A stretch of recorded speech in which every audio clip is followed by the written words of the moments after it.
Uh-oh. We're here. We're here. Oh, Jesus Christ. We're back. We're back. Oh my God. We're back. So here's the deal with the camera, right? Here's the deal.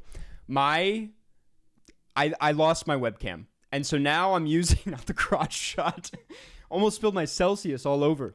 I'm using my fucking phone, which is not ideal. I'm going to be honest. I hate everything about this. Look at this.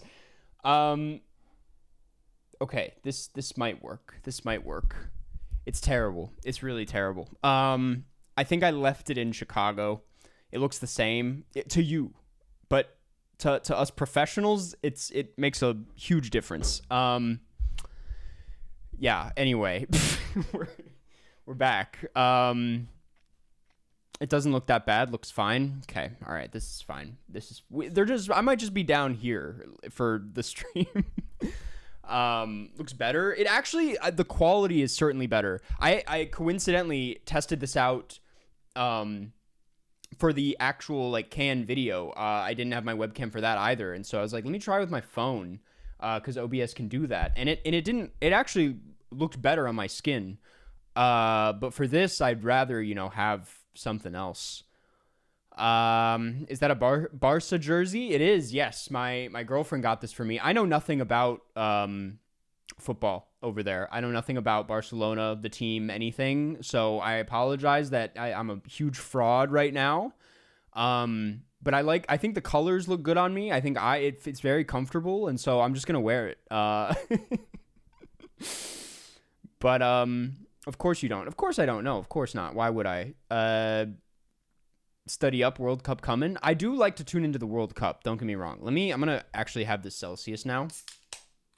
Glad you're still alive, bro. Hey, thank you. I'm glad I'm still alive, too. I think I undersold the allergic reaction in Cannes a little bit. It was much scarier and felt at the time more serious than it was played up as in the video. I literally thought I was going to die. And I was like, I don't really know what the hospital is like here. I don't know what exactly. I have not, for the record, I've talked about my allergies a lot over the years on the internet. I've talked about my nut allergy a fair amount. I feel like I'm a bit annoying about it. But it's because it's a part of my life that I have to be reminded of every time I order food at a restaurant. But that said, I actually haven't had a proper reaction in years, like since high school. And so when this happened, I was like, oh, that's what this feels like. That's what this feels like. I forgot about this. And it happened very quickly. It was escalating incredibly fast. Like in I called an Uber. I didn't want to like call an ambulance or anything. And just in the 5 minutes of waiting for my Uber, it just kept getting worse and worse. And I was like, oh shit, this is not good.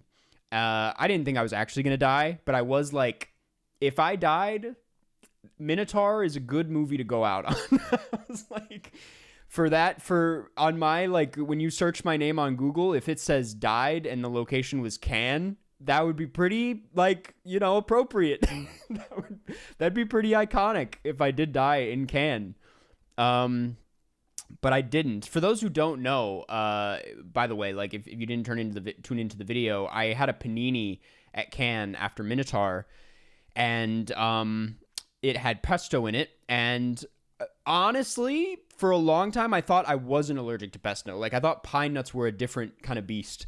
And they're not, turns out. I'm very much allergic to those. I mean, I can't confirm it was pine nuts. My mom did say that, like, pesto could be made of other types of nuts sometimes. Like, they could use almonds, which I'm very allergic to. And so, anyways, I was like, it's probably fine. I've gotten real lax about the allergy in recent years because there's been a few close calls where nothing ended up happening. And so I was like, let's just ride this out. This sandwich is too good. And then... yeah, got pretty bad pretty fast. I bought a Zyrtec at one of the pharmacies. That made it worse, though I think it was just like reacting to the allergy. Like I mean that's just kind of what happens when you take an antihistamine and you're having a reaction, is it gets really intense.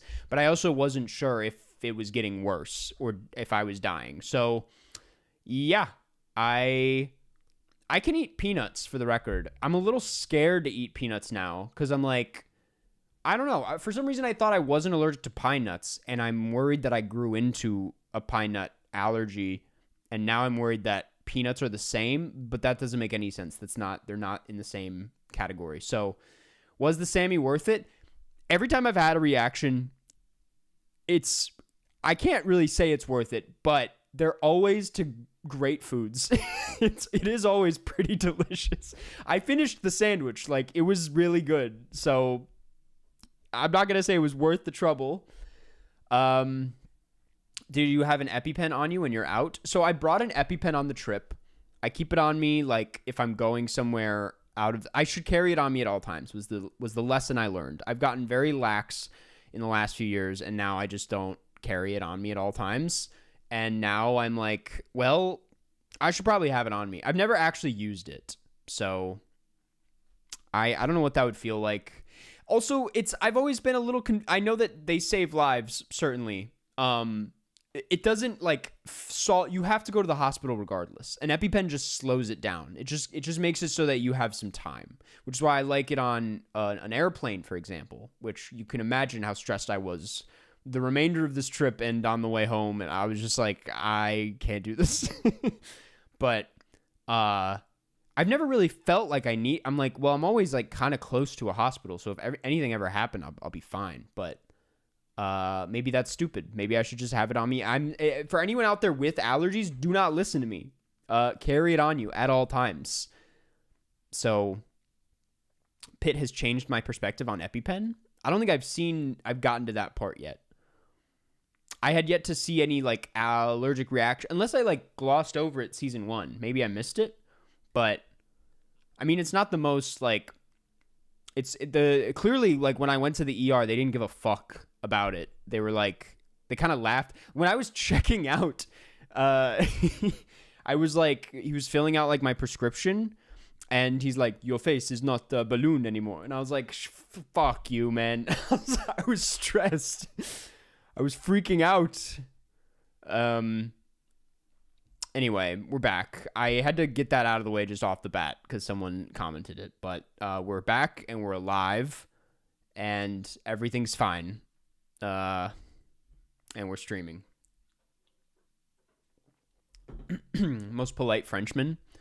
Dude, I swear to God, like, the French are so mean. They were a ton of, I was a very good experience, all things considered, at the hospital. Like, it was okay, but they were kind of laughing at me a little bit. Because I was also taking, like, selfies, and they were like, Monsieur, no. Did you vlog Cannes? I vlogged a good amount. The video is out. I covered Cannes. It is not as much of a vlog as it was last year, though I've been meaning to cut together the actual, like, on-the-ground vlog footage we got into, like, some fun little vlog. There's a Dublin vlog coming, there's a Cannes vlog, and there's a Lisbon vlog, all being edited right now that will be released on this channel. Those will not be going on the main channel. So, yeah. Anyway, yes, if you're wondering where I was the past few weeks, I was traveling in Europe, mainly for the Cannes Film Festival, but decided to, while I was there, tack on 2 other cities that I've wanted to go to for a long time. Those cities being Dublin, Ireland, and Lisbon, Portugal. And it was just a really great trip, man. It was a really, really incredible trip. Both cities were fantastic. I loved both of them. I saw a lot of beautiful things. I ate a lot of really good food, especially in Lisbon. I thought Lisbon was a great food city. I know that's like maybe a little controversial to say. I talked to some other people in Cannes and they were like, it's fine. And then I got there and I was like, man, Portuguese food is amazing. What are you talking about? Like, I didn't have a ton of seafood while I was there, which seems to be the thing, but I had this dish called pica-pau. I don't know if anyone's familiar with pica-pau, but it's like this beef stew thing. and it was like the most flavorful, delicious, fulfilling thing I'd had the whole. It was my favorite meal we had the whole trip. It was delicious. Had a lot of good Aperol spritz. I did have some Guinness. I had, I think, 8 pints in total during my 3-day Dublin trip, which is not enough when you're. I thought the numbers were gonna be a lot higher than that, but the Guinness was good. It was really good. It was. I think it was maybe a little overhyped, all things considered, the way people talk about it over there. I was expecting it to taste a lot more different than it did, but it was better. It tasted a bit stronger, maybe a bit more bitter than it is in the States, which makes sense. And in that way was just a much more, I don't know, it was a lot better. I liked it. Solid numbers. Did you split the G? I did. I forget if we got a video. We did go to the Guinness Storehouse, which is like one of the only things to do in Dublin. No offense. But we went to the Guinness Storehouse. We did the thing where you get your face printed on the Guinness, which was fun. We went to Trinity and walked around. We went to the Book of Kells thing, which was cool. We went to the what's it called? The gallery, the art museum right nearby. We went to the Irish Film Institute, watched a Martin McDonagh short film that was showing there for free every Wednesday. If you're in Dublin, they are not every Wednesday, but they have like these free things called like From the Archive, and it's like a matinee that's free, and it's just like you could just pop in and watch a movie and not pay for anything, which is great. Beautiful theater. Loved the Irish Film Institute. Everyone, after like I posted that I was in Dublin, I got so many messages, like so many, more than I expected, to be honest, being like, you got to go to the Lighthouse Cinema. And we went. There wasn't anything interesting showing. It was just like Devil Wears Prada 2 and Hokum, and we weren't really in the mood to watch Hokum. So I was like, there's nothing to see here. But I did go to the Lighthouse Cinema, and it was cool. Did you meet Cillian Murphy? I did not. But I was that guy. I watched The Wind That Shakes the Barley on the flight to Dublin. And I thought that was like a perfect idea. It kind of was. But I also felt like it felt silly. Like on the flight. It was just like, it was good though. It was good. There was nothing. I learned a lot. I thought it was a fantastic movie. Really good Cillian Murphy performance. Loved that movie. Yeah, really good. Dublin has all sorts of stuff. It really did. So what was crazy was like, I think we went in with like a basic touristy itinerary for Dublin, and then I quickly discovered that there's like a lot more to do. We also spent a day away from Dublin. We went to Howth for the day, which was beautiful. Got to do a hike along the cliffs, which is stunning. Really good idea if you're going to Dublin. But yeah, I was just like, it's a big city, but it was like hard to find. Like I needed like a week if I wanted to see it all, and like really immerse myself in it. We were only there for enough time to really like do like the essentials, I guess, which was like touristy stuff. I also was like feeling really shitty the first and second day. I get hit with jet lag really hard, so I was exhausted nonstop. But I did not actually listen to the new Drake album. I listened to the new Blade album when I was in Europe, and now I will forever associate it with Europe and airports, which is like a good and a bad thing. But that was a little fun surprise. While on the trip, I did not think I would get a new Blade album while I was traveling, but that was neat. I have not listened to Iceman yet. I've heard bad things. No more Mr. Nice Guy. Nice Man, sorry. I haven't listened to the new JPEG Mafia either. I've been busy watching movies, which, yeah, the whole point of the trip is I went to Cannes. I figured we'd talk a little bit about it today. I did already do my video on it, but obviously like that was not enough. There's a lot to talk about. I will say off the bat, a lot of people, I think you've probably seen it around the internet, people saying that it was a weak year. And I think that's I think people are being a little dramatic about it. I kind of disagree. I saw like a handful of great films, so much so that like putting together my ranked list at the end of the day was difficult because I was like, well, these are all fantastic. Like if you look at my top 10, it was all great stuff. I was like, I had 3 or 4 4.5s. All of a sudden, I think is getting bumped. I'm like, all of a sudden, on second thought, I'm like, that's a bordering on being a masterpiece. And then like, just having to like order them around, Minotaur might be a 5. I'm just like, I don't know how you could call it a weak year when there's so many great. The thing is, it's like, I agree. Maybe the energy was a bit. There wasn't like that big one. There wasn't like an Eddington, you know, and like the stuff that was supposed to be kind of the big American thing, like Her Private Hell or Paper Tiger, I guess felt different. It didn't really feel as big as it was supposed to be. But I was like, first of all, Paper Tiger was great. I didn't see Her Private Hell. I skipped it. But I don't know. I thought it was an interesting year. I think people are being. I think it's one of those things where it's like a couple people started saying it in the front half of the festival, and then they just kind of ran with it and kept saying it. Even though I'm like, by the end of the fest, we had like a handful of greats. So all I'm saying is there's a lot to look forward to. There was a lot I saw at Cannes that's pretty exciting. Minotaur especially. I'm really excited for Hope still. You should be. I'm very, like, I have such a tough time with this film because I did not like it. I thought it was pretty lousy. And the more I think about it, I will say it's a movie that I love to think about and talk about with people. I love seeing people's reactions. It's honestly, even though it's one of the weakest movies I saw at Cannes, it's one of the more exciting and interesting, certainly. But and I think like you should. I hope it does well. I hope a lot of people go see it.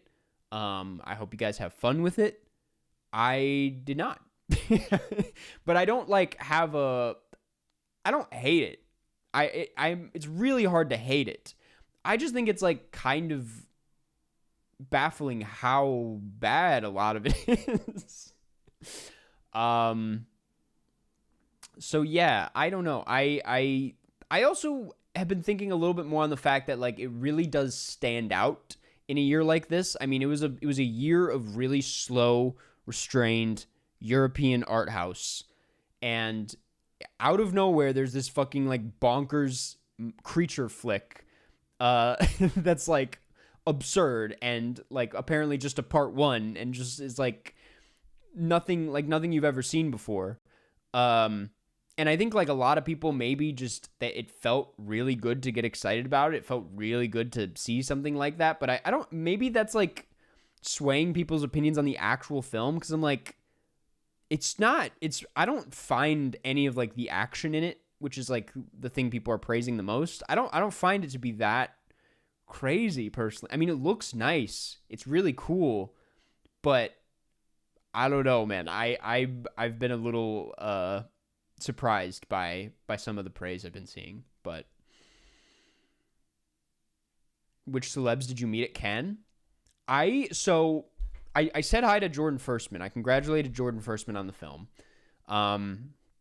because he was right there, and I was like, that is absolutely, it was just one of the highlights of Cannes for sure. Club Kid, if you didn't know. So I said hi to Jordan Firstman. I saw a lot of celebrities. I saw a lot of filmmakers that I look up to and adore. I was at a thing where Ira Sachs was right next to me for a photo shoot, and we were next to each other for like 15 minutes straight, and there were multiple opportunities for me to like go up to him, and I just couldn't do it. I was a little too shy. He's a bit intimidating in person, believe it or not. But I love Ira Sachs. I just wanted to go up to him and tell him how great Passages was and how great Peter Ujar's Day was and how excited I was for his new movie. I ended up seeing it. It was great. So yeah, that was really cool. Saw Chloe Zhao twice, 2 separate instances where I was in the room with Chloe Zhao. One of them, as I said in the Cannes video, was at the Vanity Fair party that I got invited to, which was very cool. And she was just, it was like the party was kind of like winding down and everyone was very loose, and I just look over and it's just her and her very small team, and she's just dancing by herself on the beach, and it looks exactly like it was in that one Hamnet clip where at the end they have like this dance party. She's doing the same moves. And I was just like, this is crazy that I'm watching this right now. I was like, I could so easily go down there and just dance with Chloe Zhao, but I'm not going to do that. I'm not going to interrupt the flow. Darren Aronofsky was walking around at the same party, which was also, I mean, that was incredibly strange because it was like, that's Darren Aronofsky. Yeah, who else? There were like a couple others. I met the founder of Letterboxd, one of the founders, finally. That was surreal. I didn't talk about that in the video, but I met one of the founders of Letterboxd. He came up to me, and we were both just kind of like, look at this, which was, I thanked him for giving me the kinds of opportunities that website has given me, and it was just very surreal. That was a really kind of surreal conversation and moment. It was just talking to this guy who is responsible for, such a big part of my life. Who else? Jesus Christ. It was crazy. It was a very surreal trip. I got to go to more things than I have in the past. And so I got to just like, I don't know. I got to see a lot of cool things, which was really neat. The Oscar expert. I hung out with the Oscar expert. Yes, I didn't see Brother Bro, but I saw the Oscar expert. We talked to, he's like one of the few people who I could like talk to about Hope because we're on the same page. And I asked him about, I got some interesting tea. I was like talking to him about how I do the Oscars Death Race challenge. And I was like, do you do that? Do you watch all the Oscar nominees? And he was like, no. And I was like, I didn't know he hadn't seen Zootopia 2. I was like, have you seen these Diane Warren nominations? Or these, like the movies that she gets nominated for? And he's like, no, that's why I don't do it. And I was like, wow, damn. So I'm like, you don't even know how bad it really gets. But he was, I've known him for a couple years. Great lad. I met the awards contender, Brian. I met him at La Bola Negra. He was very nice, very, very sweet guy. Everyone from the internet is just like all your fellow, like anyone you follow in like the online film world, most of the time, like very sweet. Like internet people are actually so much more normal and so much easier to talk to. And maybe that's because I'm from the internet as well. But they're just so kind next to like some of the critics and like the more traditional, I don't know. It's odd, the mood at these things. And it's really nice that more and more internet personalities and like, people from like Film Talk and YouTube and all that have been able to go, because I'm just like, it's becoming more of a community. And yeah, very interesting. Amanda the Jedi. Yes, we hung out with Amanda the Jedi. Got dinner together. Saw Fjord together. I met Sydney. Yes, Sydney, Clara, and Joe from House of Cinema. Lovely folks. Rachel from Girl on Film. Who else? I met a lot of YouTubers. A lot of YouTubers and podcast people and all that. Manju next week. Also, we missed you. I missed you guys as well. I didn't really say that, but I'm so happy to be back. Thank you for the super chat. Also, I'm sorry. I keep pronouncing his last name wrong. So I apologize. But yeah, I would be open to it. I liked Fjord quite a bit. That was the first of his that I'd seen. I'm kind of in the mood for more. If we're going to do a Cannes director, I kind of want to watch another Hamaguchi. I'm in a Hamaguchi mood.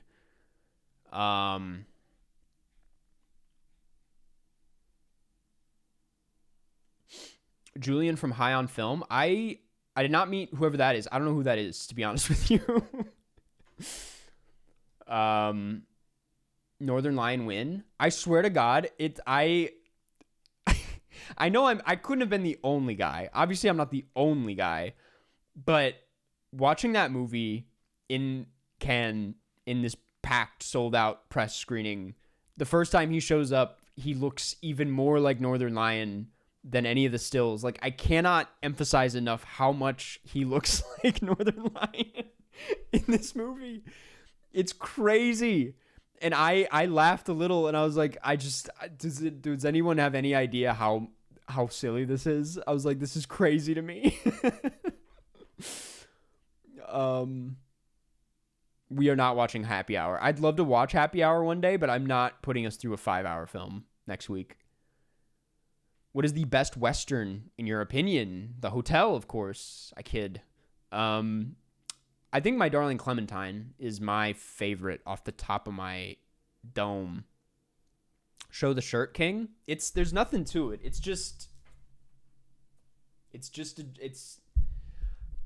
I don't know. I'm just wearing it. Guys, he's joking. I would watch Leviathan. I have to be very careful not to shake the table and do another crotch shot. You should collab with Man Carrying Thing. We had Man Carrying Thing on the Streamathon last year when we were raising money for the short, which was actually the first time I'd ever spoken with him and done like any sort of collab. But he's the best. He's one of my favorite YouTubers, honestly. Would love to do something again. I would do Tokyo Sonata, yes. We're not throwing out Rex quite yet. Okay. Also, like, geez, we hopped right into it because there's so much to talk about. But I was gonna break down what the plan was for today. Honestly, because there's just so much to catch up on and talk about. Like, I figured we'd just catch up for like an hour or so. Like, it's already been 30 minutes and we're just getting started. So I don't have like a fun activity planned per se. But we'll talk about Terminator 2 in a second. That was the weekly film club movie. I'm very excited to talk about it. I watched it yesterday on the flight. Oh my God. And I'm really excited to get into it. Thought it was great. I've watched 2 James Cameron movies technically since the last time we streamed, which is funny. And then we're going to play Cine 2 Nerdle, but maybe GeoGuessr with Jeff, depending on if he's available. It makes it really hard for me to communicate with him outside of without having my phone on me because it's filming me right now. But we might be playing some GeoGuessr with Jeff, which will be fun. Moth, thank you for the super chat. Welcome back. I promise if we play Cine 2 Nerdle again, I won't make it 94 rounds or play Ratatouille, the TikTok musical. Go Spurs, go, by the way. Hey, man, we can go 9. I like the marathon rounds. Those get crazy. Those get kind of crazy. But thank you for the super chat. Appreciate it. Maybe we'll play today. Good Flight movie. It was good. So, oh my God, I had a crazy thing to share actually. Terminator 2 was an okay flight movie. It was very entertaining. I say it's not a great flight movie because I think I would have rather seen that like at home, maybe a bit more immersed than like on the plane. I think like it took away from the experience maybe a little bit, but it's like a safe movie to watch on the plane, certainly. Harvey, thank you for the super chat. Dark comedies, Rex. I don't care how dark. In Bruges is pretty dark. Speaking of Martin McDonagh, if we're going to count that. Songs from the Second Floor is bleak. Maybe not dark, but bleak. Obsession has like, it's not a comedy, but it's got dark humor, certainly. It's got a dark sense of humor, which actually really works. That's what I got off the top of my head. Flowed, thank you for the super chat. Hope was ruined mostly by the VFX for me. You watched it. We got a Hope watcher here. What would the rating change be for you if they'd fixed? Cannes was awesome, by the way. Thanks for inspiring me to go. I'm so glad you had a good time at Cannes. I'm glad you got to go. That's awesome. I thought about this, obviously, because I think it is confirmed loosely that they're going to... Four Lions is a great dark comedy. Yes. Great answer, actually. I thought about this a lot because, yeah, it is rumored that they will be fixing the VFX before it goes wide, which is great because although I also am like, I kind of wish the rest of the world can see what we saw because it was, it was baffling. I could not believe what I was seeing. I actually I got secondhand embarrassment. I was like, really like upset about it. Because basically this is not spoiling, by the way, but the first hour of this film is like building on, or it's like it's working off the fact that like it's holding back the reveal. Like the whole thing is you're being teased with this monster, and there's like a shit ton of suspense, and it works really well. It's masterfully done, I'd even argue. But then they reveal the monster. And I thought it was like a sick joke, man. I thought it was a sick joke. It looked horrendous. Not only that, but also the creature design was so whatever. It was like such a generic like PlayStation creature that I was like, what the fuck are we doing? What was the point of all that if this is what it was going to be? And then there's more than just one type of creature. There was like 5 other creatures that it reveals that are all just like slightly more disturbing than what you'd see in like an Avatar film, which is like, I was like, if we're going to make this bad, at least make the monster like super unique and absurd. Like people keep comparing it to The Host, the Bong Joon-ho movie, which is in my opinion a masterpiece despite the sketchy CGI. And that's because I think the character design is interesting. It's very inspired. I think there's like the movement of it, even if it's choppy and clearly bad, I think like the physics and stuff makes sense. It doesn't hold back the action sequences. I think a big part of why I struggled to get into this film and why I struggle to see the appeal of the action that everyone else is seeing is that I find action filmmaking to be a super physical thing. Like the timing, how the characters respond to their surroundings. I mean, it's all of that plays into how satisfying action filmmaking is to me. I mean, we'll talk about it a little bit in Terminator 2, which also has a lot of VFX and works really well. I mean, it's incredible action sequences. But it's like, even if you detach the CGI from the action filmmaking, which is great and cool and well shot and well edited, if the CGI is in the frame, it fucks the whole thing up because the timing's off. The timing is weird. It feels like really jarring and janky and clunky, and I struggled, man. I really struggled. To answer your question, like, if they fix it, it's not going to save the movie by any means, because I think beyond the VFX, the characterization is just really weak. There's not a whole lot there. It honestly make the movie maybe a little less interesting, because at least the bad VFX give it like this odd personality that a lot of new movies don't have. I'm like, I can't believe I'm watching something this bad. But it might help me feel a bit more invested in the action. So I don't know, who's to say? I can't really speak on it because I don't know what it looks like, but it would probably make it a little bit better, to put it simply. Do you think a re-edit would help?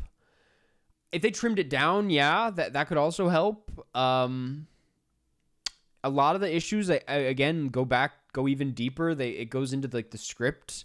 The script's not very good. Also, that's not really like the most glaring issue with the film, but I thought the script was kind of whatever. Best Billy Wilder to start with. The Apartment, I would say. Pretty hard to not love that movie. Why wasn't this rejected? So, okay, I don't know. I don't know the answer to that, but what I will say, because that kind of relates to what I'm about to say, is I think there's a lot of people making a big stink over this film being in competition, and that's where I kind of draw the line. I'm like, well, even if I didn't like it, and even if this isn't your traditional Cannes film, I think it should be there. I'm like, there's a vision here. I think Na Hong-jin is a very respected filmmaker. He's a good filmmaker. He knows what he's doing. Kind of doesn't know what he's doing here. He should know better here, is what I should say. But I am like, I don't think we should limit stuff like this from being in competition at Cannes, because it's worthy. It's worthy. It's interesting. I think a sci-fi film in Cannes, a creature film in competition, is very cool. I think conceptually the fact that this is in competition is awesome. I just wish the movie didn't suck. but it's like the same. It's like I thought Camp Miasma should have been in competition. Club Kid is a bit more of a up for debate because it's a debut feature and that's usually not in competition. But like the Jane Schoenbrunn, I'm like, why wasn't this in competition? This is like an acclaimed auteur who's very established at this point, and this movie is great. Soul Maxwell, thank you for the super chat, or for being a member for 8 months, I should say. Why you start early? I set my alarm for this. I'm very sorry. Listen, if you're a fan of this thing, you just got to be ready, right? We switch up all the time. To answer that though, I have to see Backrooms, like pretty soon, so I had to start a little early so that I could make it to my Backrooms screening, which I'm excited for.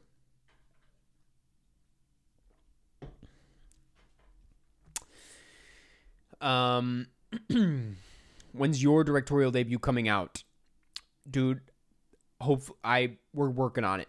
We're working on it so much. There's motion.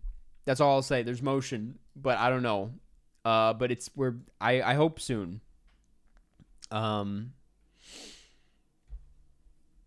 Yes, Megalopolis was in competition and Greta had to watch it. I mean, yeah, like Megalopolis it's like, regardless of how you feel about that film, really glad it was in competition. Really interesting competition movie. I think like, I don't know. I think critics and audience members can be very, small-minded about these things when I'm like, there's other genres, like there's there's an art to some genres that aren't typically considered can appropriate, and yeah, so I was happy to see Hope there.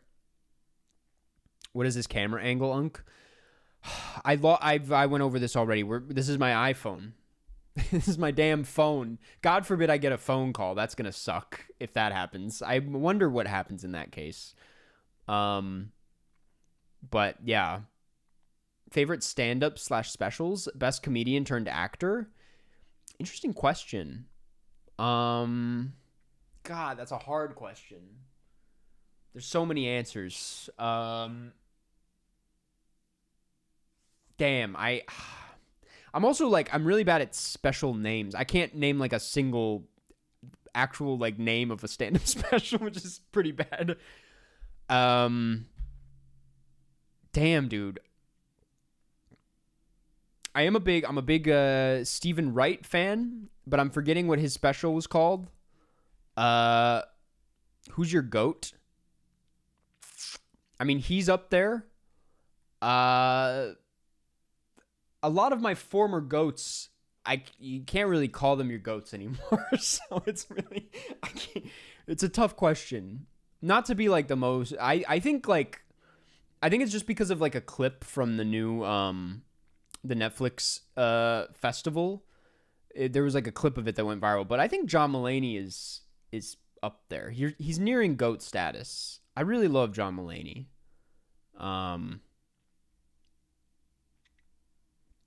You can say Louis C.K. It's okay, man. I did used to be a big Louis C.K. fan. I can't say that now as much. Because also I've just like seen clips of his new material and it's just not even as good, but we're not going to have this conversation right now. I think Bo Burnham's a really interesting like artist and performer. I don't think he's never been that funny to me personally, but I've always liked Bo Burnham. Norm Macdonald, certainly. I don't know. I did not come prepared with an answer to this. But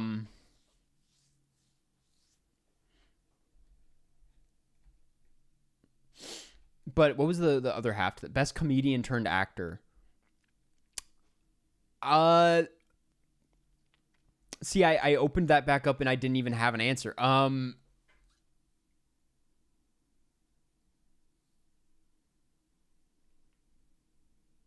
I genuinely don't know. I think Tim Heidecker has range, but that's not the answer. I think anytime like Tim Heidecker shows up in a movie, I'm like, he's good. He's really good at this. I don't know if I'd count Bryan Cranston. I need like, yeah, if chat like throws out like options, then maybe that'll get the gears turning a bit with this. Reed, thank you for the super chat. Just joined. What is your thoughts on the Chris Hansen primetime film? I have lots of thoughts, and I'm very excited. I'm very excited just because it's directed by Lance Oppenheim, who's been a friend of the show, friend outside of the show. I've known him since he reached out with Some Kind of Heaven, and we interviewed him on the Carscast, and then I interviewed him on this channel for Sperm World. He did Ren Fair a couple years ago. He's just been putting out like so much great work, and this is his first narrative feature. And I've heard it's really weird from some people. I've just heard like small things for a few months now about it, that it's like something to definitely look out for. And now that the trailer's dropped, I'm like, wow. I'm really excited. And yeah, I don't know. Maybe it'll be a TIFF thing. But I've heard it's great. Primetime is the movie. Don't know much about it personally though. I'm only familiar with the teaser. But maybe we'll have him on to interview him for this one. You called Minotaur a masterpiece, so are you planning to see more of Zivagensev's work this year? I tried to pronounce it in the video, and I'm still getting there. Leviathan is a big one, but I also recommend The Return, maybe next week. I'm like so ready to dive into his filmography. Yes, my roommate is actually a big fan of his, which I wasn't aware of. He's the only other person I know that's like really tapped into his work. He said Loveless is a masterpiece, which I've heard questionable things about Loveless, but I want to check that one out. Certainly want to check out Leviathan, The Return. Like he just seems like such a great, reliable filmmaker. And I loved what he was doing in Minotaur.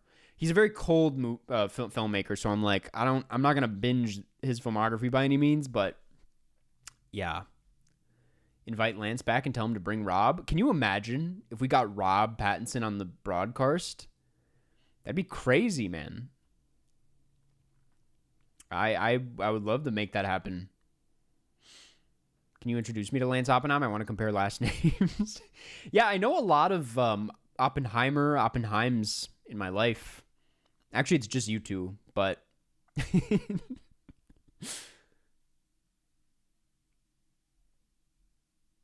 I don't know J. Robert Oppenheimer. No. I don't know him. You should have Scorsese on the broadcast. Obviously, yes. If the opportunity comes up, we'll make it happen. I couldn't behave with Rob here. Truthfully, I would have to like turn chat off. I would have to like let him know that we're live, but that I would not be engaging with chat because it would be bad, I fear. Ava talks about stuff, by the way. Thank you for becoming a member. Appreciate it. I'm sorry if I missed anything. I've been kind of I think we're good though. I think we're good. Yeah. What else did I see? I saw the new Kiyoshi Kurosawa, which was great. One that I definitely want to rewatch because I don't think I was prepared for just how deep it would get and how wordy it was. I mean, it's a lot of like mind games. I was telling Cookie, my girlfriend, I was like, is it a stretch to call that Succession? And they were like, yes. Like, you can't call everything Succession. But it's got a little Succession thing about it, you know? I won't elaborate. But just know that there's something there. Paper Tiger thoughts. Loved Paper Tiger. Thought Paper Tiger was phenomenal. Really good. Just really good kind of cold crime New York period drama with great performances.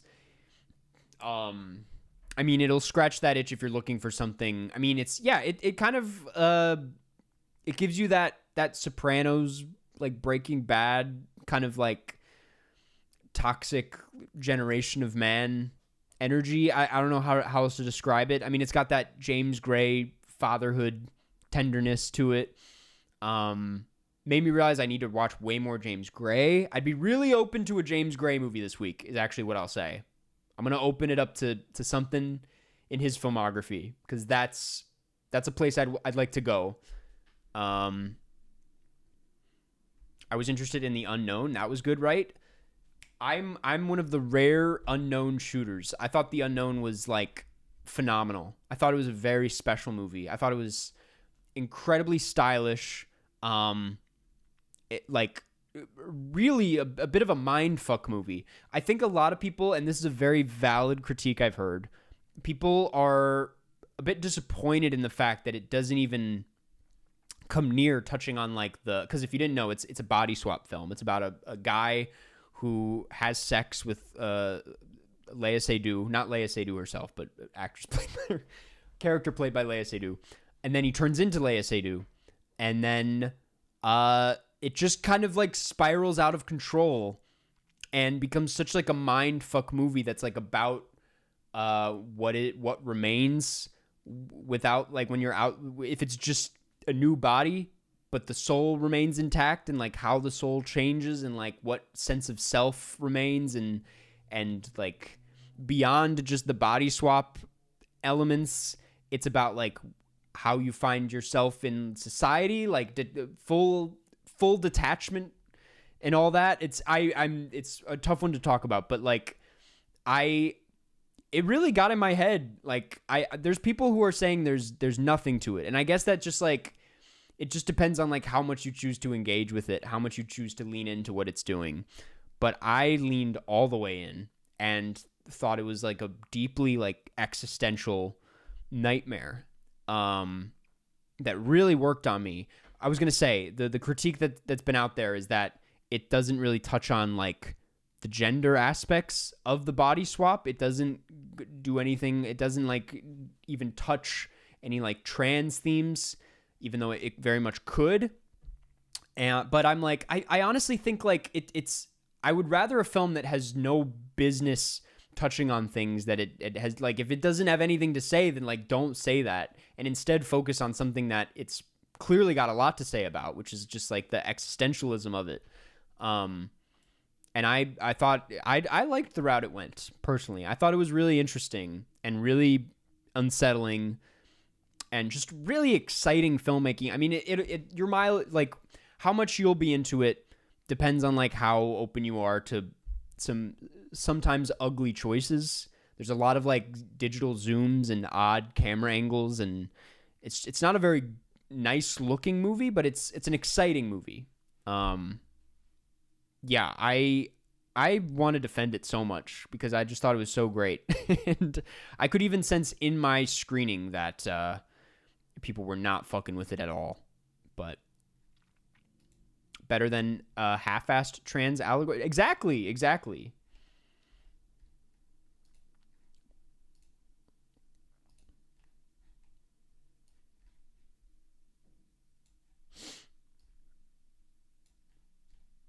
There's no way Carson is seeing Mando and Grogu. There's a chance I see it, but you're right. It's not likely. I'll get around to it. It's one of those. Got real quiet all of a sudden. It's because I accidentally closed the chat. Like it fully disappeared. So I had to go find it. It's a fun time. It looks fine and fun. I've heard some people say it's like really boring, which is a nightmare. I don't want to I don't want to sit through it. There's so much I have to watch. Like I have to see I Love Boosters at some point. Obviously I have to see Backrooms tonight. There's just a lot more to see, a lot more that's like way more interesting. Also, yeah, I haven't really touched on Obsession. I don't mean to keep pushing it back, but I saw Obsession 2 nights ago and thought it was great. It was honestly just really exciting that, yes, Is God Is, I've heard is great. I need to see that. It was a packed screening. We actually had plans to see it at another theater and couldn't because it was sold out on just a random ass Tuesday night. And I was like, this is crazy and awesome. I was like, this is actually incredible. Like, I love the fact that I can't see it at this theater because it's sold out. So we had to go somewhere else, which was even also like packed. It was full of people, full of like teenagers and like young people who were just like so excited to be there and were reacting so vocally. And yeah, you saw it at Music Box. I didn't even know it was showing at Music Box. Damn, we should have gone there.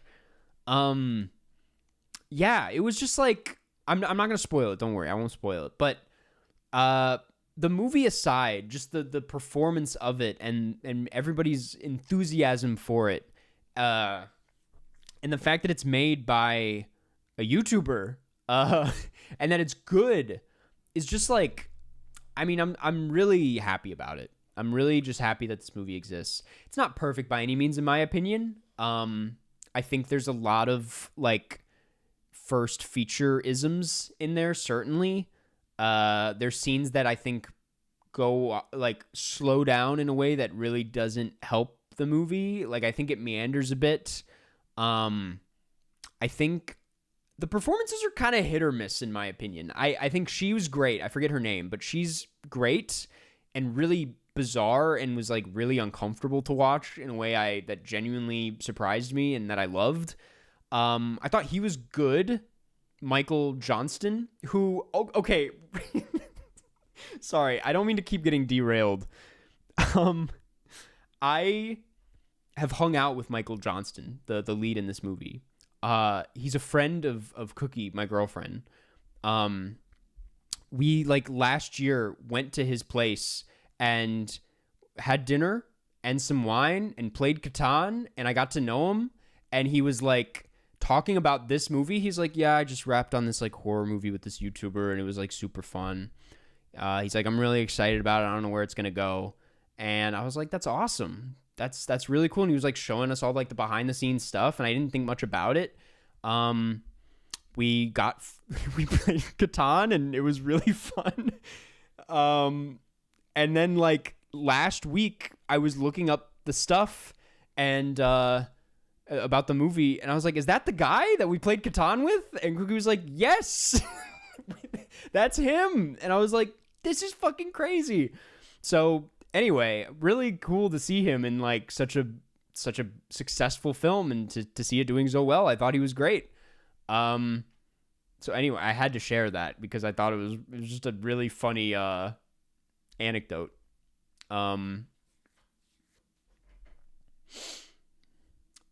Yeah.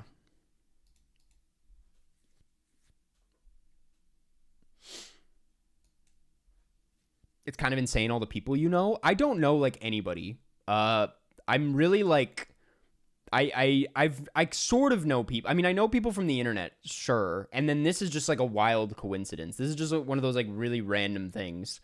But considering I literally come from like middle of nowhere, Minnesota, basically, and nobody in my family's in the industry, and like my the high school I went to had no like film program or anything. It's like it's just I've really just randomly gotten to know people,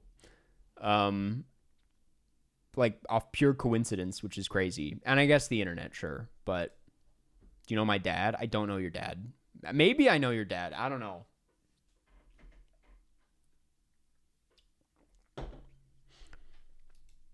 Sorry, on the other monitor I have like the live stream setup on like YouTube Studio, and it's like super delayed, and so it's playing the stream right now muted, and it just showed the part where the camera fell, and I didn't realize it was on my crotch for so long.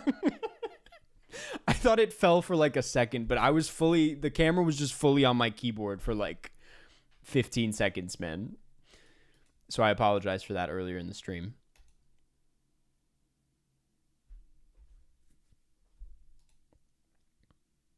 It just showed that part. I don't know how to explain how things work on my end, but that's how it works. Anyway, I liked Obsession. I thought it was really fun and really clever. One of those movies where when it like I knew nothing going into it, by the way. I'm lucky in that I like really have not done a lot of reading on this film other than like the production and stuff.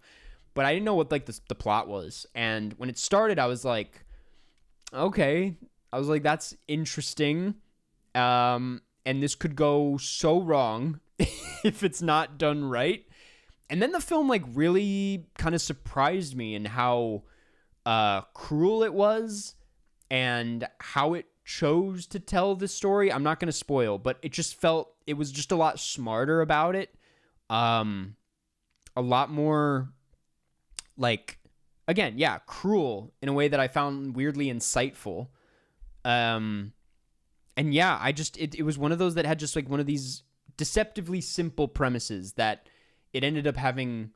I don't think it like it doesn't go overboard with like things to say.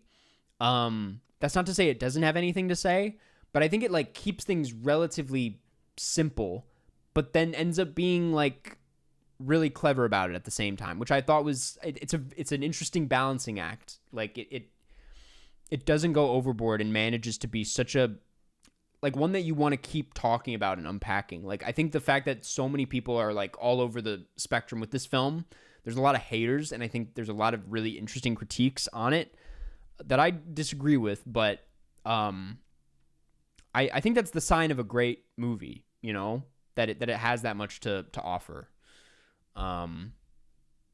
whilst remaining a really engaging, kind of fun horror movie. Indy is buzzy for awards, people say. That I think we should slow down a bit. I'd love to see her get recognition.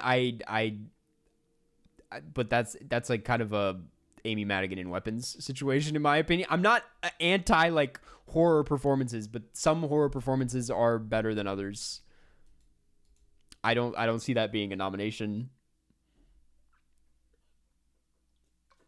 I thought the lighting was really cool. I thought it did a lot of really neat stuff with like all of the stuff in the car.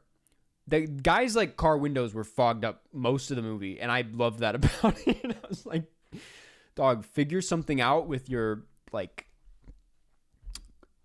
whatever it's called. I thought it was really neat though. There was one specific shot that I'm trying to recall. It's like deeper into the movie, and I won't spoil it, but it's like after something really devastating and unexpected happens, and it's just a shot from outside of the car looking in, and it's like very foggy, but it looks hellish. Like it doesn't look like you're on Earth, and it's just such an interesting. It just surprised me considering this film's budget. It's like they're doing so many cool visual tricks and getting so much out of what they have, and yeah, I just thought it was awesome.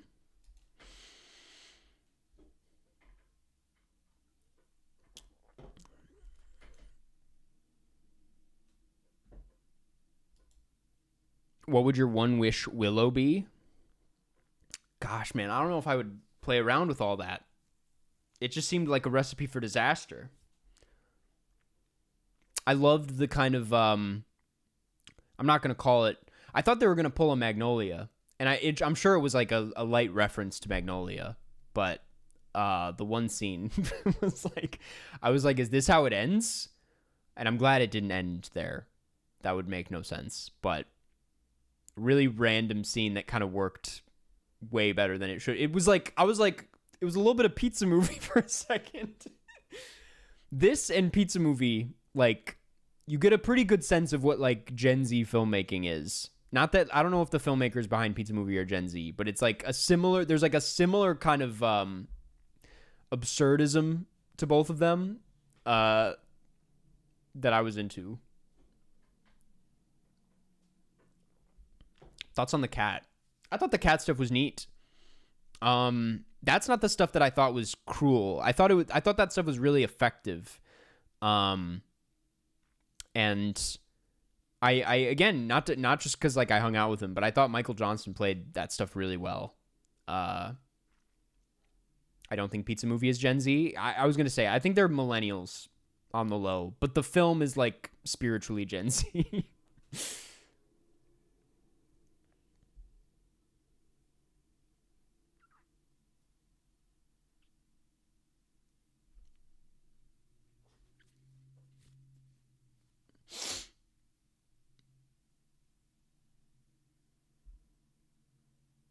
No spoilers in chat. Yeah, I'm scared to like go too far with this movie. I wanted to speak on the other the wish that reminded me of Pizza Movie. Um, and how that also kind of is like, I liked how aggressive it showed up. Like, I like how the wishes that are granted are they show up very violently and aggressively and intensely. And I think that's a really neat choice that kind of goes along with a bit of what the movie is saying. But that we're leaning into stretch territory. But I just thought, I'm like, I like the way he went about granting the wishes. Even if it's like a small example. Did the movie scare you? There was one or two jump scares that got me, yes. There was a scene, again, and without spoiling, there's a scene that comes out of nowhere, probably in like the third act. And that just it goes on and on and on and is like so loud and, again, cruel. And that one really kind of got to me. I was like, stop. I was like, stop, man. That like, it made me feel bad inside, certainly. I don't want to, I'm scared of spoiling this movie, to be honest. And people are like kind of nearing that in chat, so I don't want to say too much. Can we talk about the people saying Backrooms was ghost directed? So unserious.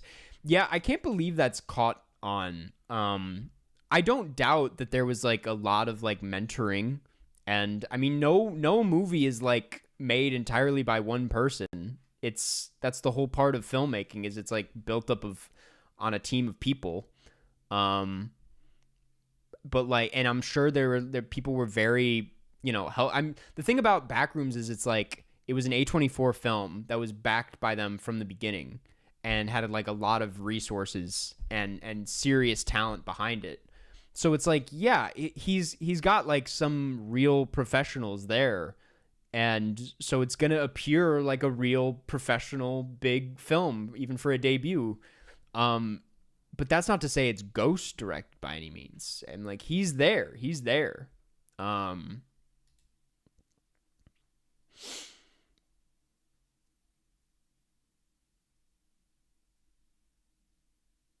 See, I Love Boosters. I'm planning on it. Is it? Is it real choppy? I hope my phone's not like. Okay, it's fine. Overheating or anything. I found Obsession weirdly funny as much as it was scary. There were some banger lines in there. The one about waking up rock hard thinking about trivia is like, that's like one of the best lines of the year. And it happens like 5 minutes in, if that. Might be 2 minutes in when he says that. It was a fantastic line. I wake up rock hard thinking about trivia.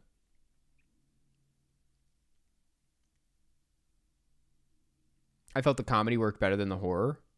I thought there was a good blend. I think they didn't work well together in the same scene. Like, I think he does a really good job transitioning from one tone to the next. But I agree, like, they don't really, like, there's a scene at a party that, if it's meant to be scary, wasn't all that scary to me. It was uncomfortable. It was definitely played to be like cringe. But I think that's a good example of what you're describing, where it's like, I don't know if it's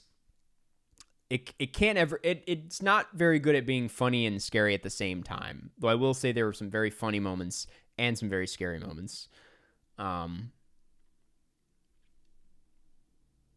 Yeah, but on the topic of like young directors, I mean, I think you know where I stand on that. I think it's silly. I'm like, I think we should have more young filmmakers. I think there is something to say about how movies made by really young filmmakers, specifically features, feel like they're directed by young people. There's always this argument that comes up, especially like in light of this. People have obviously brought up the fact that it's like, yeah, Paul Thomas Anderson was 26 or 27 when he made Boogie Nights. Damien Chazelle was really young when he made Whiplash. I'm trying to think of some other examples, but I think PTA specifically is an interesting example because it's like Boogie Nights is big and is a masterpiece and is phenomenal, but definitely when you look at the rest of his filmography, feels like a much younger filmmaker. Like that's someone who's like really excited to do everything and wears his influences on his sleeve very strongly. And I think that movie's fantastic. And actually like the fact that it's the way its influences are used within the context of its story of a shifting art form or industry is really interesting. Like there's actually like an interesting pairing between the two. But like I don't know. I think just because maybe like young filmmakers feel, I mean, Obsession feels like it's made by a young person. There's a lot of like, especially in like the music choices and like the cinematography, some of the visual choices feel like someone who's very online. I don't think that's a problem. That's just who they are, and I think like there's no I don't know why you would be against that other than pure jealousy. There's a lot of jealousy going on, is what I'm trying to say. I think a lot of people are upset at the fact that these young people from the internet who feel more raised by internet and that's more of an influence to them than like traditional film. I think that's like really upsetting to some people. And I'm just like, well, that's like how exciting art comes to be. Like it's like a new movement in a sense. And if it's working, if it's resonating, if the movie's good, then like that is what it is. Like it doesn't matter where they got their start from or where their influences come from. That's my 2 cents on that. I think I don't know how you can look at what's happening and not call it exciting. I'm like, this is the new, not to say that this is necessarily the new movement that people have been waiting for, because people have been saying that for a long time, that like Hollywood's in need of a shift, in the same way that there was a shift in like the 70s. I'm not saying that YouTubers specifically are that shift, but it's probably a part of a bigger, like this is what it's gonna be, you know? Like we're nearing whatever this is, and I think as far as like independent cinema go, this is where it's gonna come from, is the internet. I don't know if I said anything. I'm just kind of rambling, but who is the ghost director of these streams? I wonder if like PTA just came out of the door. What would you say? That's who's been hiding in that door this whole time. I got a whole team back there orchestrating the whole thing.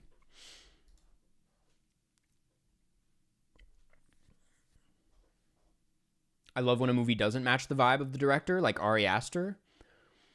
No, I would argue Ari Aster's movies perfectly reflect. He seems like a like nervous man, and his movies are about anxiety for the most part and like nightmares. And he seems like he's based on his interviews, I'm like, yeah, this guy made Midsommar. This guy made Beau's Afraid for sure. No, it's John. It's true. John is the mastermind behind this whole operation. Can we talk T2 now, Karst? Yeah, we've been going for like an hour 13. I'd be down to get into that. You look kind of French today. I appreciate that. Honestly, and I'm not sure, this is not me tooting my own horn, but like when I am in France, specifically Paris, I take this as a massive compliment.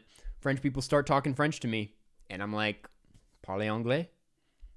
I know I look French, but I got bad news. What the Falconer, thank you for the super chat. Half stars that will undoubtedly stay half stars. A handful of the Noah Centineo movies, certainly. They won't be moving anywhere. Queen Kong will not be moving up. Monkey Up, probably not moving up. Jordan Peele, funny ass dude, made Nope. I think that's to answer that question from way earlier about like best comedy people who turned in. I mean, he didn't really go into acting per se, but like, yeah, he's probably the best example of someone who was really good at comedy and now is like a really good director. Are you a Barcelona fan? I feel like whatever about it. I got this shirt as a gift, and listen, I'm not dumb. When I put it on for the stream, I was like, I know people are gonna say stuff, but I didn't really come prepared with anything to say about it. I got it as a gift, and it's comfortable, so I wear it.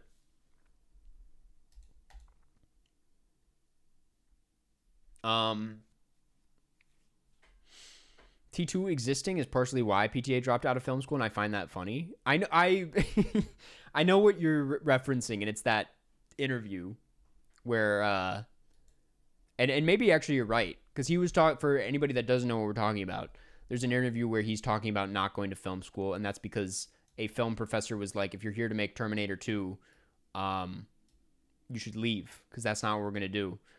And PTA was like, well, somebody maybe wants to make Terminator 2. And that's what led to him leaving film school. If I'm not I'm pretty sure that's what happened. Which is valid. I feel the same way about it's complicated. And maybe John can speak on it too, but at DePaul, there were a lot of kids in my class who freshman year, when we ran around to like talk about our favorite movies, or like get to know like what people's favorite movies are, a lot of like Marvel people, like a lot of people who wanted to like go into making Marvel movies.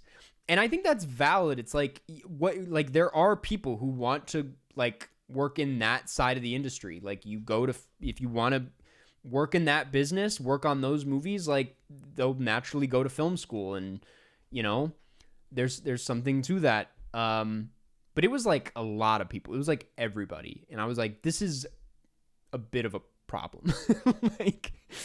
And it didn't really seem like over the course of film school, people really branched out of that. And that I feel more strongly about. That I'm more like, well, you went to film school for 4 years and you're still like, it's fine to still want to go into making Marvel movies, but also there should be like some curiosity outside of it. But anyway, I don't know why I started that conversation. Let's transition into talking about today's movie, and let's start by booting up the poll. If you guys are new to this stream, first of all, what a stream to tune into. But we do a weekly movie. It's like a movie club situation, and that film is voted on by the community, or they're nominated by the community and then voted on by the members. If you want to vote in the poll, consider becoming a member. You can click on the link in the description, or just go to the channel page and you can become a member. You get monthly video, or an exclusive video every month. You get to play me in San Antonio Nerdle. You get to vote on the movie poll, which we're about to do. It's a good time. But before we get into that, we got to nominate 4 films for next week, which is when I open it up to the chat. And we've already got some recommendations flowing in. Again, I'm liking The Lost City of Z. I know I mentioned James Gray earlier, so I will definitely be picking one James Gray movie. I want to see, you guys are there. People are always recommending the same movies every week. I'm always seeing Jerry Maguire. I'm always seeing Terror at Bloodfart Lake. We're not doing Terror at Bloodfart Lake this week. Maybe another week, but we're not doing it. I'm just putting that out there. Leviathan, The Deer Hunter. Ooh, I like The Deer Hunter. That's an interesting one.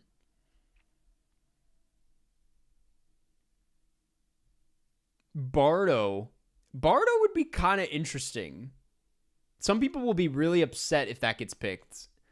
It is ultimately voted on though, so like it's up to the community. I'm digging Bardo. I might put it down because I've needed to get around to it. Procrastinators, thank you for the super chat. The perks of being a wallflower, please. We're not going to put it in just because you did a super chat, but that's interesting. We've nominated it before. It's Lost, which was surprising. Cairo Station. Cairo Station, is that available to watch somewhere? It is. It's very much, yes. I could be open to Cairo Station. It's been in the watch list. I'm going to put The Lost City of Z to start.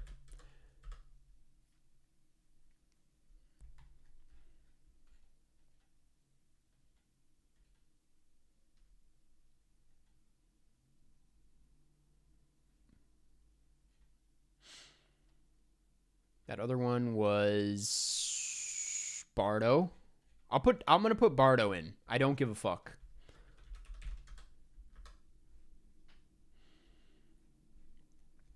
Don't Look Now. That's interesting. Dick Tracy. That's interesting. F is for Fake. Hidden. Cleo from 5 to 7. I'd be open to an Agnes Varda, to be honest. If anyone's got an interesting Agnes, I've already seen Cleo from 5 to 7, but if there's like another one that's not Le Bonheur.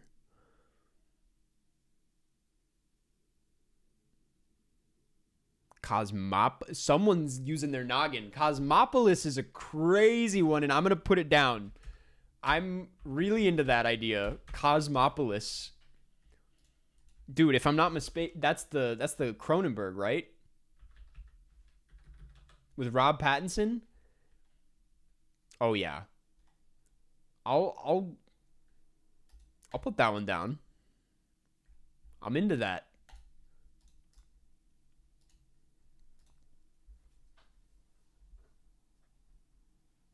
I'm not feeling Dick Tracy. I'm not feeling Blade 2. The Gleaners and I is that's okay. That might be the one. Not Fireworks. Not this week. Everybody wants some. I feel like we just did Richard Linklater. Beyond the Infinite 2 Minutes. What is that again? Beyond the Infinite. That's been recommended many times. Sci-fi comedy. I don't think I've really heard of this. A cafe owner discovers that the TV in his cafe suddenly shows images from the future, but only 2 minutes into the future. That's an incredible concept. That's a really good concept. Only 70 minutes too, which is very attractive.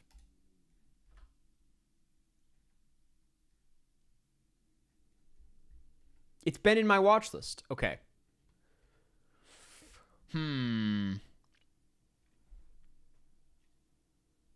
Leviathan? We might just have to do Leviathan, honestly, because of Minotaur.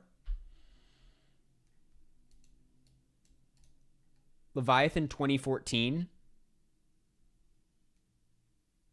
Directed by Andrzej Viganstev. I'm gonna do Leviathan. I'm gonna do Leviathan. I feel good about this. This is an interesting lineup. It's a bunch of movies where I don't know if like a lot of people will be on board with any of them, but I'm gonna ride with it. So for next week we have The Lost City of Z, Bardo, Cosmopolis, and Leviathan from 2014. Let's see what gets voted on. Anything we choose is going to be kind of a crazy watch. This poll is available for members. It's live right now over on this channel on the community tab. If you're a member, you can vote on this poll. It is deciding on the movie for next week. Your pronunciation kills me. It's with anything. I'm not very good at pronouncing things, and I've accepted that. Life gets a lot better when you accept these kinds of things. Okay. We'll see what gets. I have no idea what people are gonna feel. I'm gonna actually check right now. It's not gonna be Bardo, I'll tell you that much. Okay, let's get into this week's movie. 3 weeks ago, you guys voted on Terminator 2, which is what we watched for this week. Big blind spot of mine.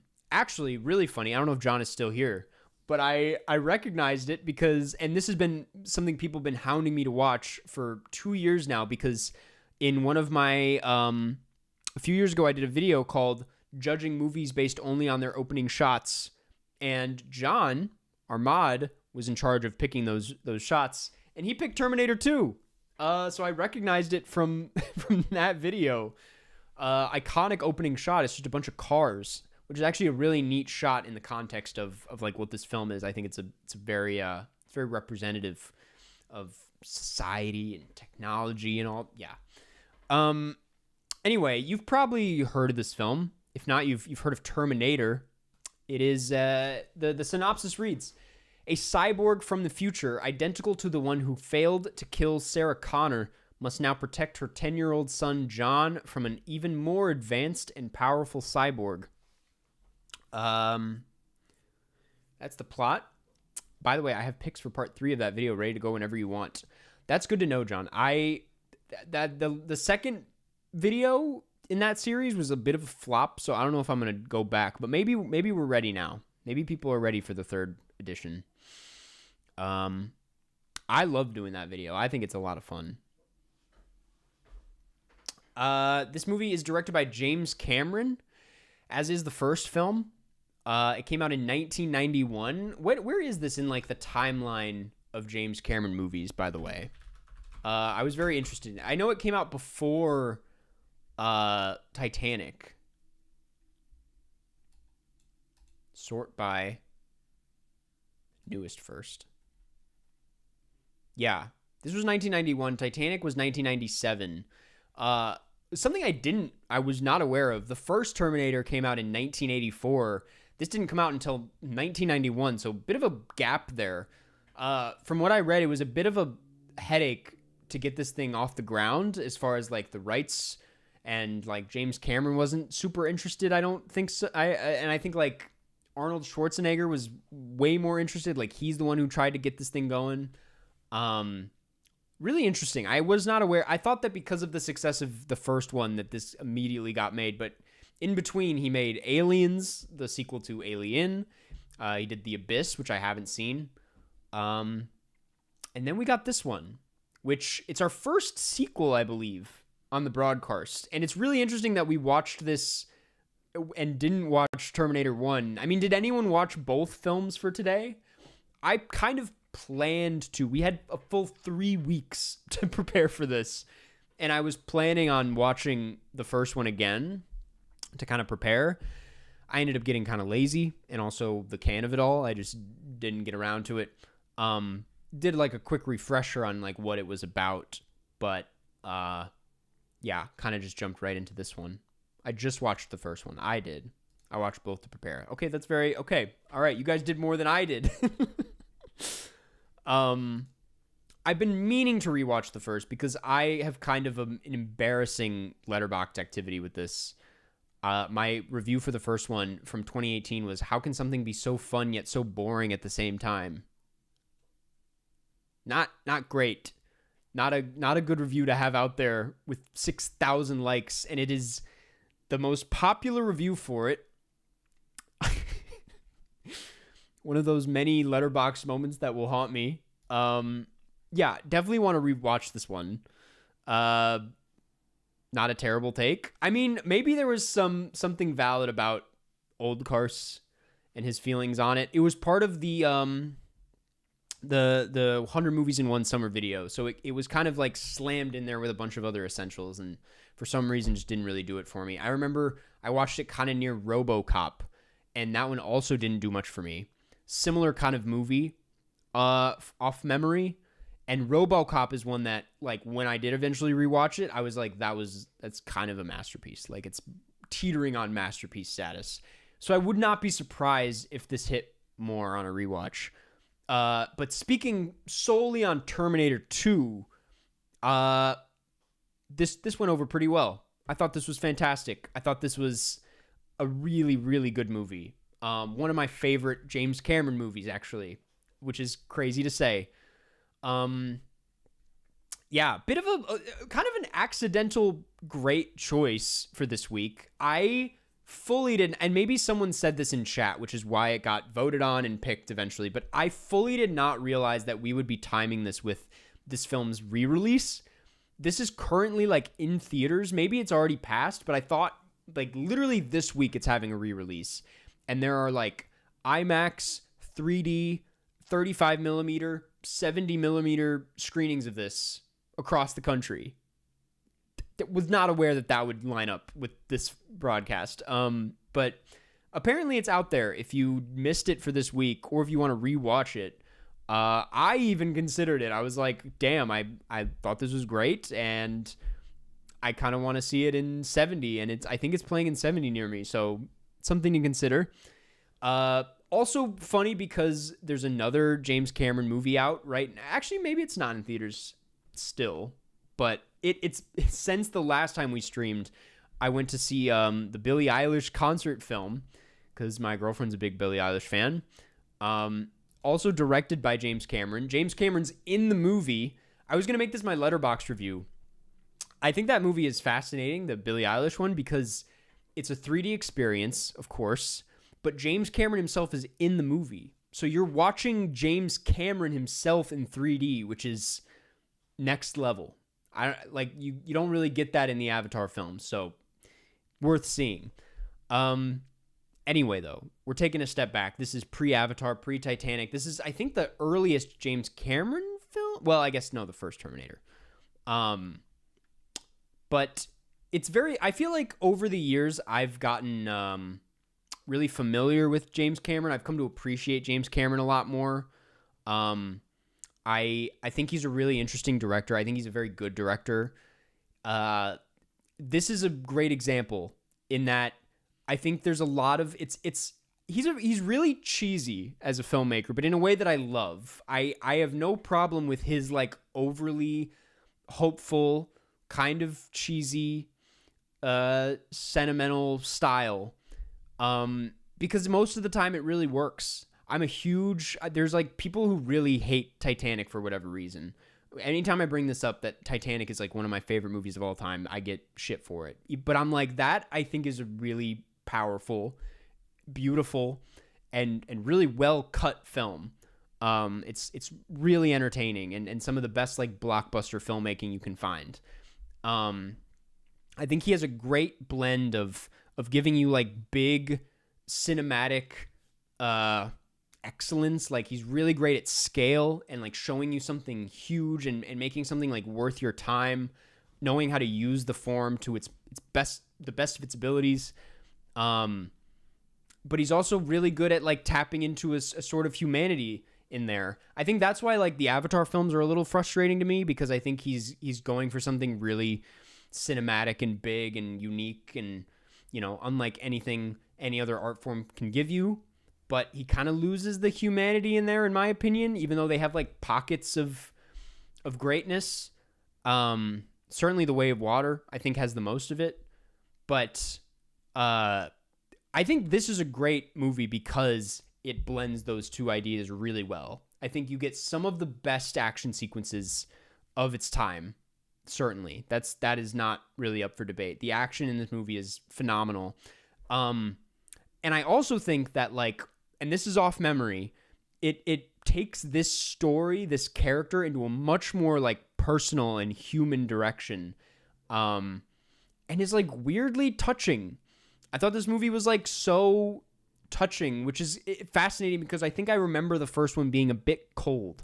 I'm really interested to rewatch it, but I don't remember there being this much like heart, which this has like a lot of. I didn't expect that out of Terminator 2, but there's like I mean, by design, it's got to get there because so much of it is about, I mean, it's like kind of a found family movie. It's about like male role models. It's very existential. There's a lot of like talk of death and like our own mortality and what a real connection can look like. Like what, even if it's a machine, you know, like where is that still a form of love? It's like there's all these like really interesting themes that I think are done so well. And yeah, I don't think it's not my favorite James Cameron movie, but it's by far, like, no doubt one of his greats, in my opinion. This is like one of his great achievements. The Future and Fate. Exactly. It's an R-rated family movie. I was thinking about that while watching it. I was like, would this go over well for kids? Like, I was trying to, because there's like elements of the VFX with the, you know, the shape-shifting guy that kind of reminded me of like, hear me out, kind of reminded me of like Spy Kids. And maybe this is just fresh in my mind because of watching Shark Boy and Lava Girl earlier this month. But I was just like, this is the kind of VFX and the kind of visual language that I think I would really gel with as a kid. And I'm like, I fully believe I would have like loved this if I watched it younger. But who's to say? Never did. Only just got around to it now. Anyway, it was a big success, this film. After the first one was a bit of a unexpected success, this one just absolutely blew it out of the water. It got 4 Oscars, which kind of surprised me. I, for some reason, wouldn't expect that from this, but it got Best Makeup, Best Sound, Best Sound Effects Editing, and Best VFX. VFX is a no-brainer. We'll talk about it in a second, but I'm very happy. I can't imagine this not winning that, just like a lot of James Cameron movies. The Sound Awards, I know that you might look at those as like throwaway awards for something like this. Sometimes they are looked at as that for like, you know, these bigger blockbuster films. But I'll get to the super chat in a second. I think the sound in this movie is really neat, and through talking about Hope earlier, it just is one of those things where I think what didn't work about Hope has made me pay a bit more attention to what does work about action movies that I love, because sometimes it's really hard to talk about what's great about an action movie beyond being just like, it was cool, it was awesome, and like trying to see in like the details like why something is so, because on paper a lot of the stuff in Hope should be great, like the cinematography is cool, but I'm like, why am I not excited? And when I like was watching this a bit closer, trying to see why these action sequences were so riveting, at least one of the elements is the sound, which is like matched up with the score. Like they're synced up in a way where it's like the score is directly in conversation with the sound effects and the mix and the editing. It's like all like this perfect symphony that, when paired with the big explosive visuals, it just feels right. It just all comes together so well. And I thought it was incredible. You know, it's much easier said than done. It's like these are like, for an action movie to be great, it needs all of the departments to be like in conversation with each other. Like everything needs to be synced up, which I know you could say that about other genres certainly, but I think action specifically is like, it's a genre that requires that to fully fly. So I'm really glad this got like a bunch of sound awards apparently. I mean, that well deserved. I will catch the super chat. What the Falcon, to thank you for the super chat. Name a movie with a better chase scene challenge. There's not a whole lot. This is up there, certainly. I still say that Mad Max Fury Road is my favorite action movie, probably. And the opening chase sequence is an all-timer. I think that's probably going to clear. But I will say this is up there. This is definitely up there. This has like a big, I kept thinking about like Evil Dead 2 versus Evil Dead 1 and how I'm just such a bigger Evil Dead 2 fan. As far as, I think I'm just thinking about sequels that surpass the original. And I definitely feel that way about this one. Really does make me want to rewatch the first one. Though I in doing a little bit of reading, I think I was like maybe a little valid because I've heard that one is just a lot colder and a lot darker than what this is. This really does feel like a bit more crowd pleasy in a way that worked for me. The French Connection chase scene is peak exactly. There's that. There's a lot of good chase sequences in Mission Impossible, I'll say.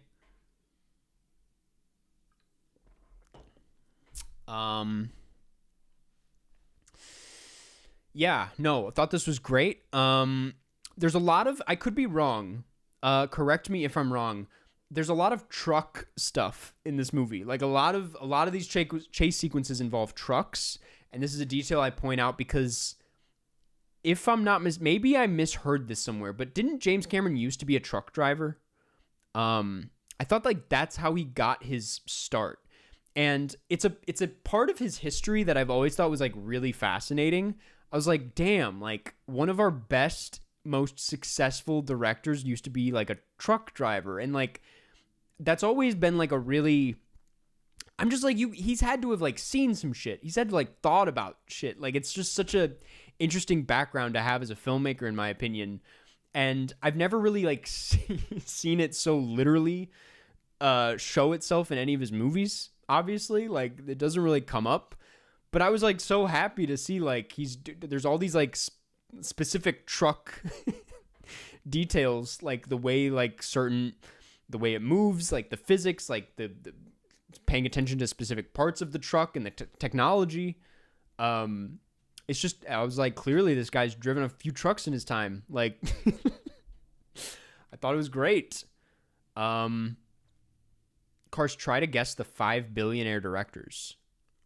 So obviously James Cameron, Steven Spielberg, George Lucas. Those three are easy.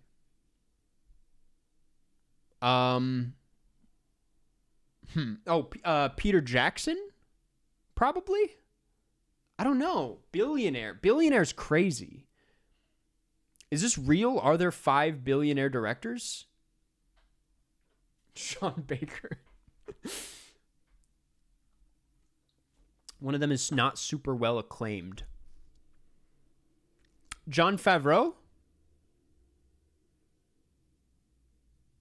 Probably Jon Favreau. Jon Favreau's probably a billionaire. Tyler Perry. Of course. Is Jon Favreau not a billionaire? Was I right though? Was I on the money? I need to know the answer now. Yep. That was easy. Mikey Bay? Is Michael Bay a billionaire?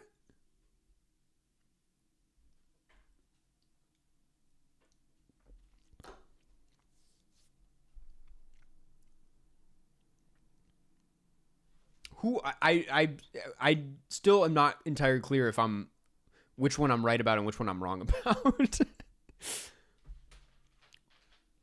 Jon Favreau is only worth $200 million apparently. Damn.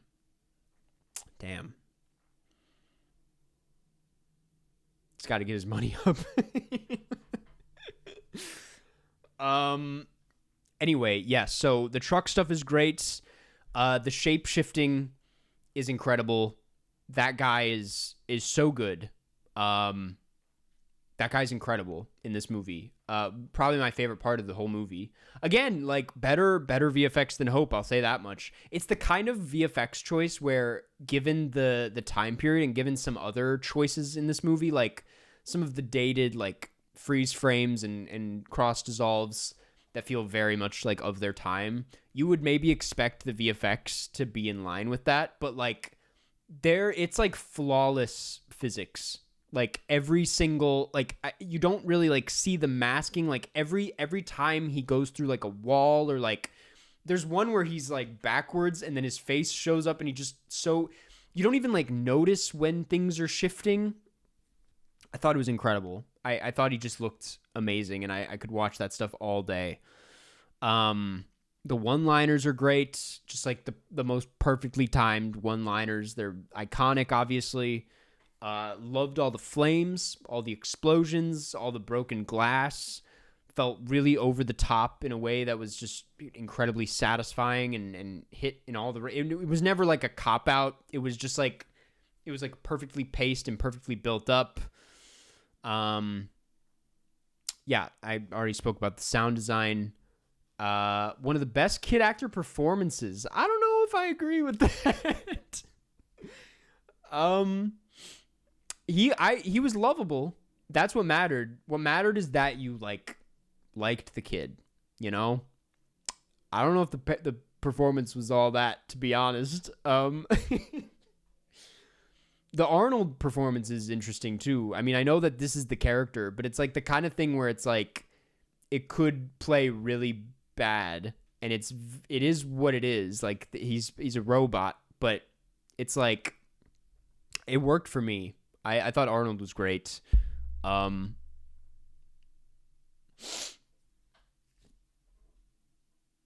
Sarah Connor definitely the best performance here. Yeah. I mean, she kind of has to be when you look at who's around her. It's like you need someone to go a little deep with it.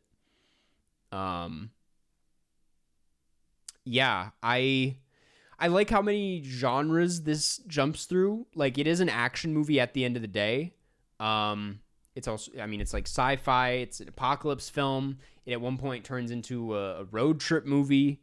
Again, there's all these like kind of found family, like family friendly elements. Weirdly, it's like that kind of like it's really hard. I've realized to put James Cameron's movies into like any specific genre. Like, he's very good at like overlapping tropes from all kinds of styles and genres into his own weird James Cameron vision.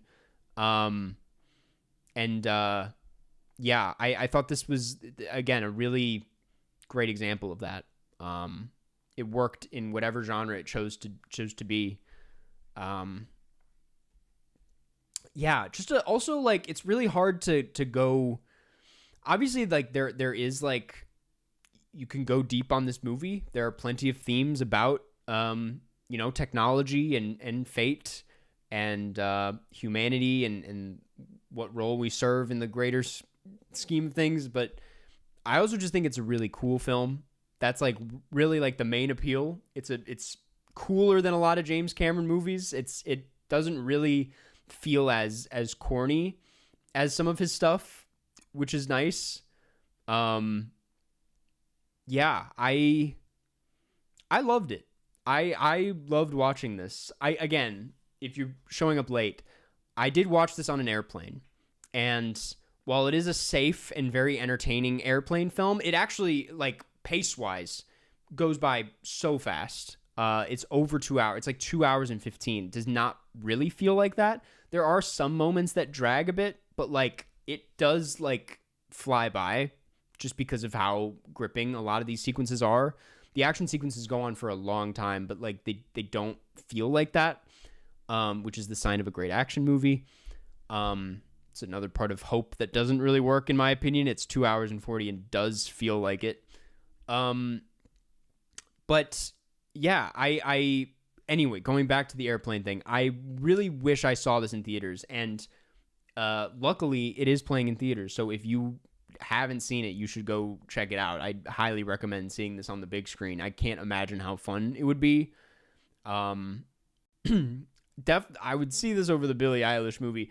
Speaking on the Billie Eilish movie for a second, I'm a little like disappointed at how visually straightforward it is. I mean, it's a concert film, and he does the assignment well, but I was maybe expecting a bit more off the like 3D of it, to be honest. But who cares at the end of the day? Anyway, I was also going to mention it obviously is like, it has a lot of time travel-y elements, which is a genre I'm typically not that into. I think it gets very heady and in a way that pulls me out. But here it really works on me, just because it's like a smaller element of like a bigger thing. It's not like it doesn't rely on it so much, which is great. Titanic worth it in theaters? Absolutely. Honestly, like, not to be that guy, but any James Cameron movie is worth it in theaters. If you're gonna praise him for anything, it's that he plays very well on the big screen. We gonna talk about the nuke scene? I mean, yeah, the nuke scene it's like kind of weirdly dark. Like, that's the only part where it's like, maybe I wouldn't watch this as a kid. That kind of goes against the family friendly elements, because I thought it's one of those scenes where it's like, are they gonna go there? And it kind of does, in a way that feels really extreme and loud and a bit intense. But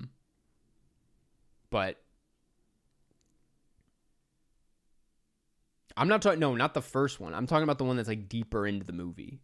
That part was like, I mean, that's one of those, it reminds me of like the Titanic ending. It's like, James Cameron's all good and fun and makes very fun, entertaining movies, but every now and then, he'll show you something really kind of disturbing. And you're like, why is this like he's got a weird, like, he knows how to get dark with it, which I think really creeps up on you when the rest of his movies are so hopeful and light.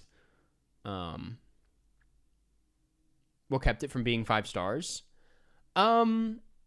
Well, I mean, it didn't. I think a part of that is the way I watched it. I think I may have felt a bit more excited about it on a rewatch, like on the big screen. It didn't like hit it out of the park for me necessarily, like as far as what I'm looking for in, like, how do I describe it? I wasn't like completely lost in the movie in the way I think I would be if I watched this on the big, like, I was a bit distracted on the airplane is what I'm trying to say. So I couldn't give it 5 stars off of that alone. I also do think it drags a little bit every now and then, but like, I don't know, there's not, I can see it being bumped up to a 5 in the future. Just because there's very little about this that doesn't work. It's a really great action film. It's not as good. It doesn't like get to me the same way Titanic does. But yeah, even Piranha 2: The Spawning, worth it in theaters? Haven't seen it. Probably is. Did you notice Hank from Breaking Bad? Hank's in this? I did not notice him. No. How about them Knicks? Good for the Knicks, dude. I'm not super tapped in, admittedly. I'm really like, I don't care about basketball that much, but I'm happy for him. I don't really know what's going on. But all good things, all good things. He's a cop? I thought that's crazy. Now I gotta go back. Have you listened to the new Fake Mink? I have not. I have it saved. I've listened to the single a few times. I like it. I've heard it's okay. I gotta get into it. We should talk basketball with Jeff. That reminds me. I hope Jeff's available.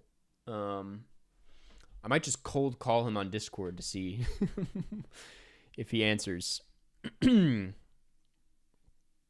But part that made you laugh the most. I think any of his one-liners were great. He was really funny, Arnold Schwarzenegger.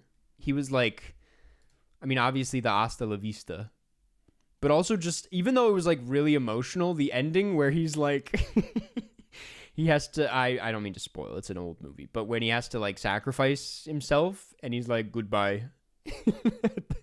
There's just stuff like that I thought was funny. The thumbs up was fantastic. I've seen the thumbs up out of context. I've seen a lot of this stuff, like, you know, out of context already, but like it still hit watching it within the movie. Yeah, the thumbs up is one of those things that is like, it's a little sad, but also really funny at the same time.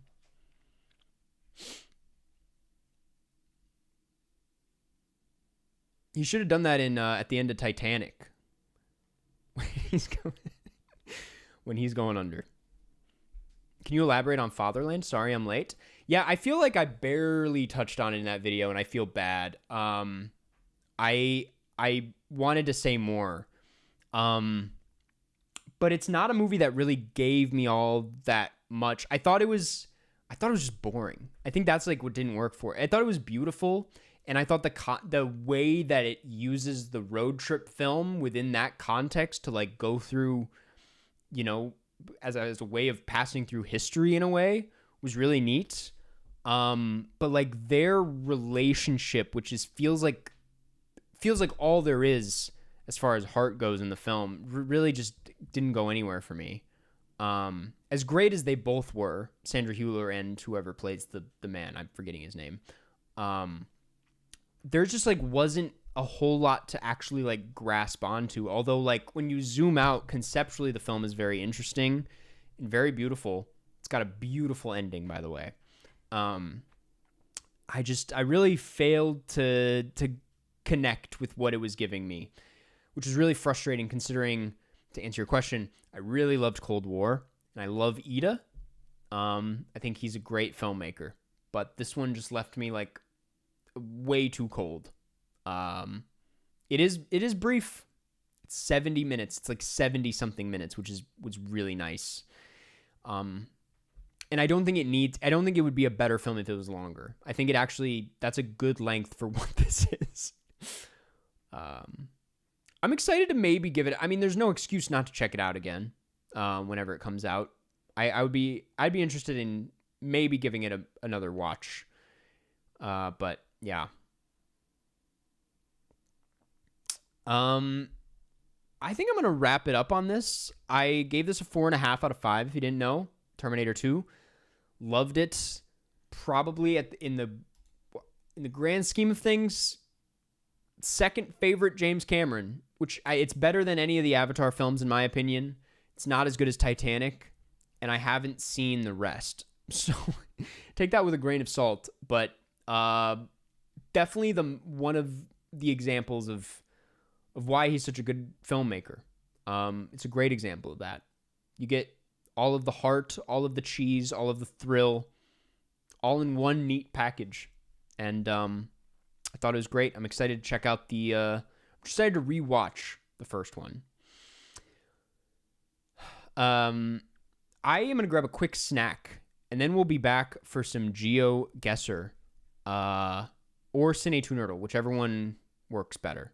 But I'll be back in 1 second.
I think Carson hate me for some reason. I don't know what you're talking about, Harvey. It's nothing but love. It's nothing but love.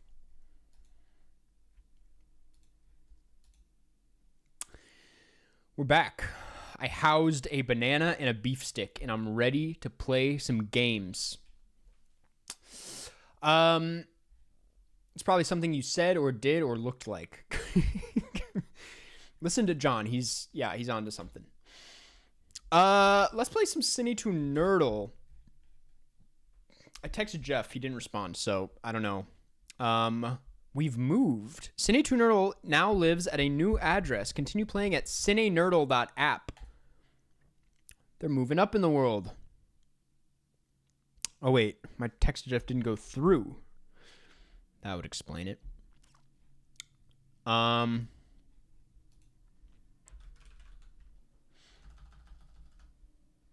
What are your thoughts on the T2 score? I thought it was beautiful. Yeah.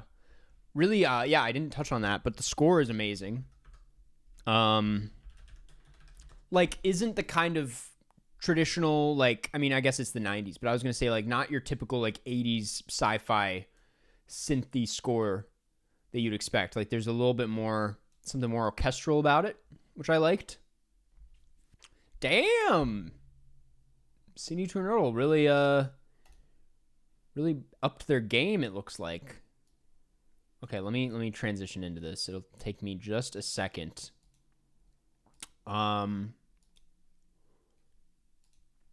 Daily movie puzzle games. You're goddamn right. Okay. That's that. And then this is that.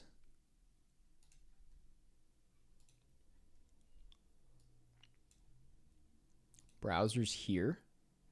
What the Falconer, thank you for another super chat. Thank you for all the super chats today, by the way. Watch the 2 Nobuhiko Obayashis you recommended me from a call. House, 4 out of 5. Made me feel like I was on acid. His bike, Her Island, 3 out of 5. Cool, but paced weird. That's fair. Yeah. I mean, yeah. That's kind of the general consensus is House is always going to be better. But I'm glad you watched him. I'm glad you liked him for the most part. Very, very interesting movie. Movies, I should say. Okay. Hopefully this works. Did this work? Gosh, look at this new website. Whole new thing to navigate here. Shoot, my trackpad's not on. Is it on? No, damn, it died. Oh, there we go. Give me 1 second.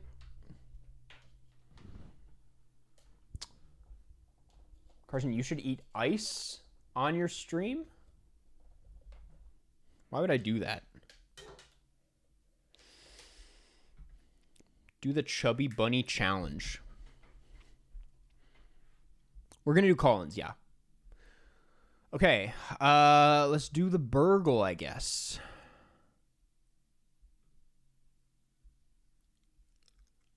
Okay. Arrest, church. Jesus, the ads. Arrest, church, clue, father, fingerprint, kidnap, museum, steal, treasure. Arrest, church, clue, father, fingerprint, kidnap, museum, steal, treasure. Okay, I have to not look at the chat. I'm a little rusty. I'm trying to get this so that the ads are not intruding. Okay. I mean, obviously, not Last Crusade. I was trying to remember the name. That feels like a no-brainer. Okay, yeah. That's one of our better first guesses on Burgle. I'm pretty proud of that one. Maybe this won't piss me off today. Arrest, fingerprint, kidnap, treasure, museum. First of all, half of these should be in Last Crusade. Kidnap, museum, treasure. I mean, museum, obviously I'm thinking Night at the Museum. Treasure. Gosh, this should be a walk in the park. Any like museum heist. Any museum heist. For some reason, I can only think of The Mastermind. I'm going to go Velvet Buzzsaw. That feels like a bit of a stretch. That's not going to do it at all. Arrest, fingerprint, kidnap, treasure. Okay. Kidnap and arrest. Let's think about that. Obviously, fingerprint could be anything. I mean, an arrest with treasure. Thief? Michael Mann? It's just treasure. Okay, let's tone it down a bit then. Arrest, fingerprint, kidnap. My mind goes to Zodiac, but I don't know why I can't think of any kidnapping movies. When does someone get kidnapped? Out of Sight, kind of? The Steven Soderbergh movie? Okay, just arrest. Okay, fingerprints. Fingerprints.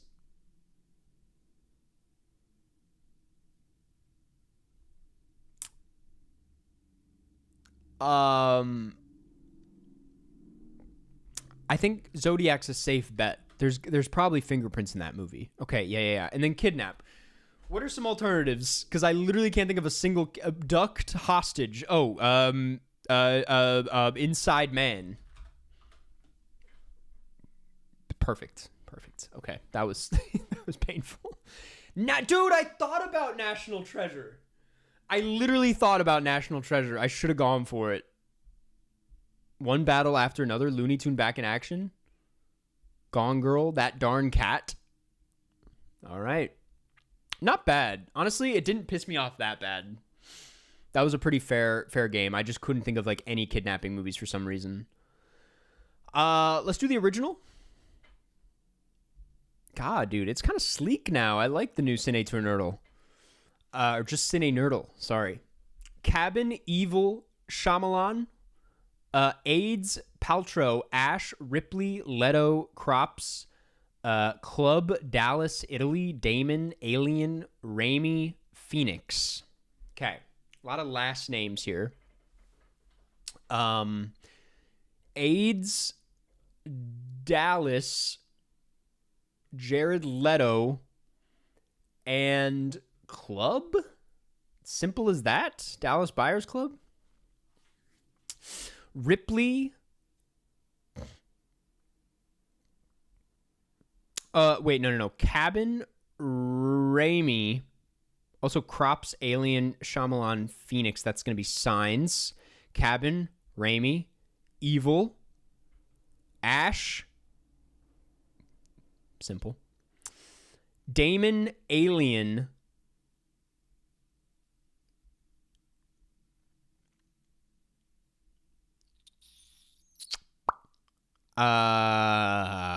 Or Shyamalan, Cabin, perhaps? No. Crops. Okay, wait.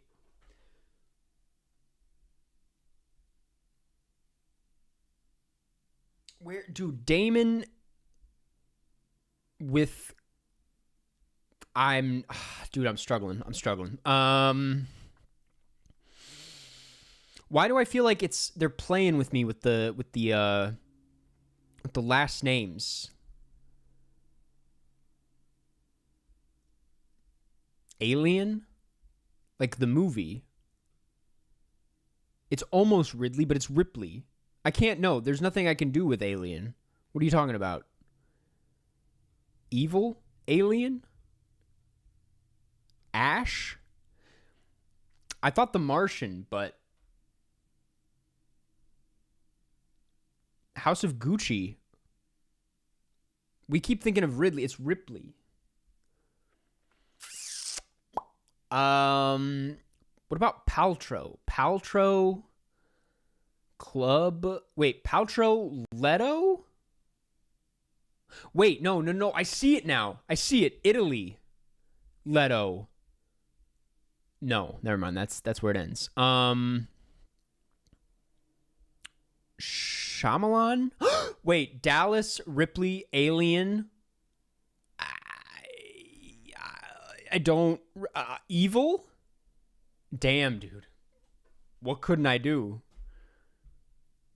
It was Alien. Ash, Dallas, Ripley. Man.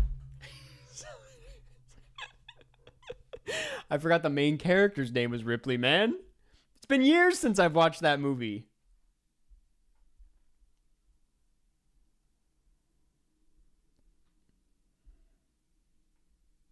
I'll actually jump in traffic?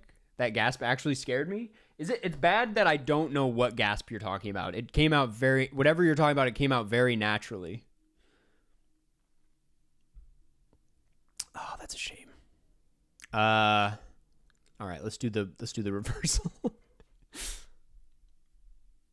Your message to Jeffrey failed to send. Love Lies Bleeding. The Imitation Game, Crimes of the Future, Atonement. Okay, off the bat, Love Lies Bleeding and Crimes of the Future. And Charlie's Angels. That's going to be Kristen Stewart with Happiest Season. The Lighthouse, A Dangerous Method, The Imitation Game, Atonement. There's something here, but I'm not picking up on it. But I am seeing The Lighthouse and High Life and Cosmopolis and Good Time. And then I'm seeing Cosmopolis and The Fly and Crimes of the Future and... Well, wait a second. I'm getting lost. Wicked, Jurassic Park, yes, and then The Fly, but this needs to... Something needs to move around. That's going to go there. That's going to go there, and then this is going to go there. Easy. That was a walk in the park. See, this is more my game.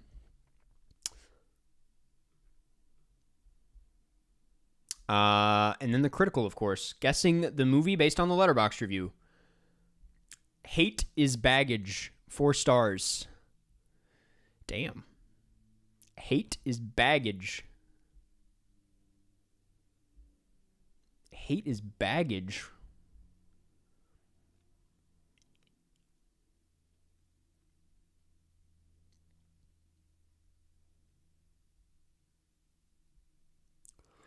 I got no idea. I can't think of like any movie with baggage. I'm just going to move on. A gut punch of a film that captures the heartbreaking reality of racial prejudice. Did I say Rachel? I thought I said Rachel. Racial prejudice and the relentless force it remains within our society. So a bigger clue here is the fact that this is a 4.5 star and there's a lot of half star, 1.5, 2.5. Reviews for this are all over the place. Hate is Baggage, 4 stars. I feel like I need to... This could be a lot of things. I need to go further with it, but this is interesting. I might jump ahead to this 1.5 star and hope for the best. Racism is bad, but if black people are nice to racists, then they might actually turn the racist good.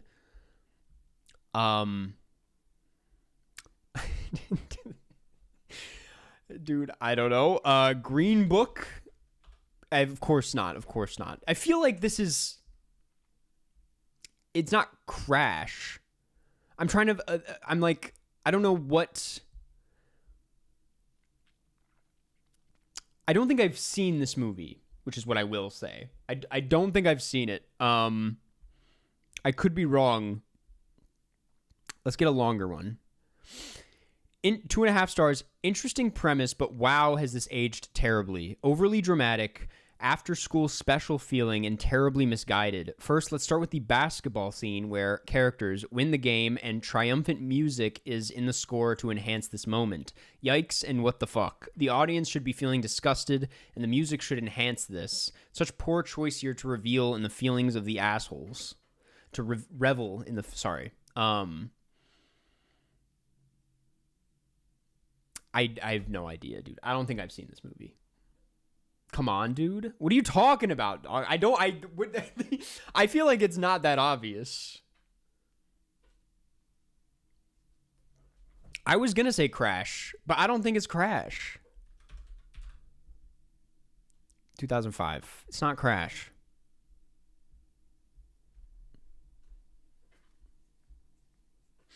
I don't know if I'm ready to dive into the full paragraph half star quite yet.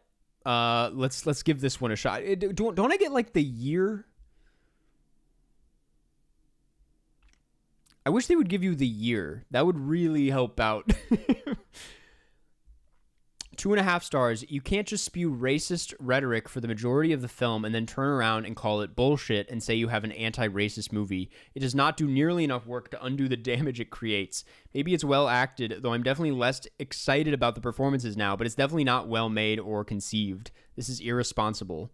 I'm picking up on what the vibe of this movie is. But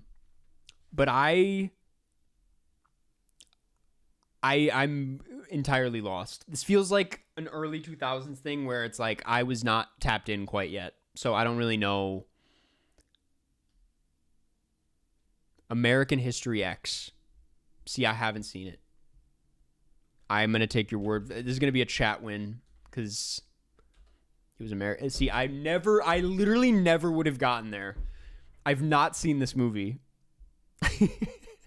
But I do know based on what I know, this is like the general consensus is like couple half stars, couple 2.5s, couple 4s. Damn. Well, thank you to the chat for that one. Did you never see it? I never did, no. No one's even like really pushed me to watch it either. Like I've heard nobody's ever told me like you gotta see it. I might have to see it just for the sake of it, but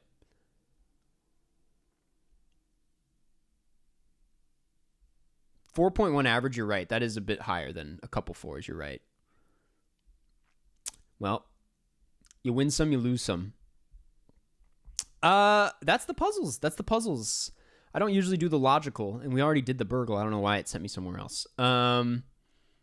Let's get into battle. Assuming Jeff is unavailable, I wish I can't fucking check because of my phone. So, literally makes it impossible. I'm not going to do members rounds quite yet. But they've made it so much easier to look at members rounds, I guess. How do I navigate this? Battle kit. Let me just double check that my battle kit's where it needs to be.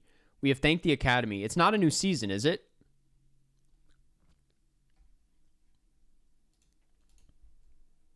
'80s science fiction, '90s romance, 2000s horror, random genre. Okay, none of that sounds appealing. Amy Madigan. Okay, no, it's all the same. Yeah. Oh, what's Sing the Blues? Oh, that's the Sinners one. Yeah. Join the Revolution. Okay, yeah. Thank the Academy is what we're rocking. Actually, no. I'm going Timmy again. I feel like winning. I actually feel like winning for once. So I'm going to do my Timmy win condition and see how many times I can win today. Because I really do rock with this one. Royale in 2 minutes. Oh, fuck. Okay, never mind. We'll do the Royale. Thank you so much for pointing that out. Where do I find that? Royale?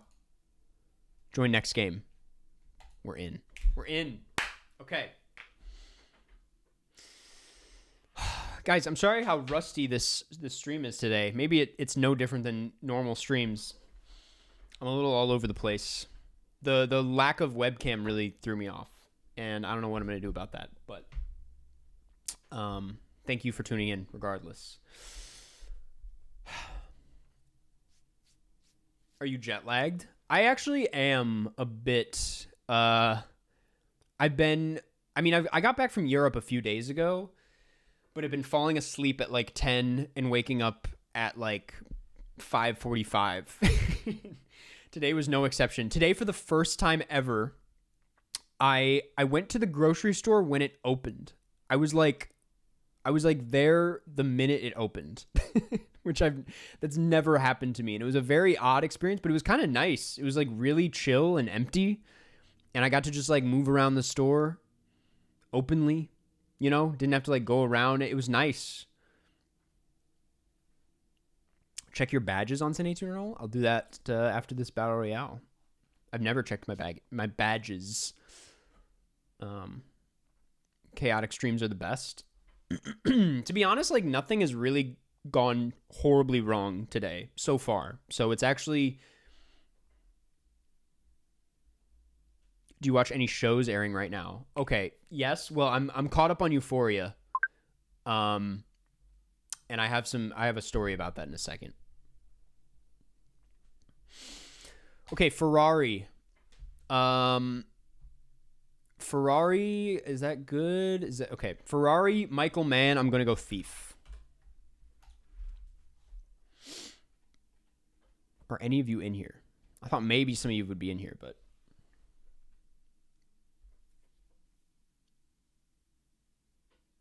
all your streams are chaotic? Well, that's as long as you like watching them, that's what matters. Okay, submit the oldest film. Link to a film from the 1980s. Oldest film. I think I can get pretty far with that, but I don't know if that's going to be the one. I should have gone for the 1980s one instead.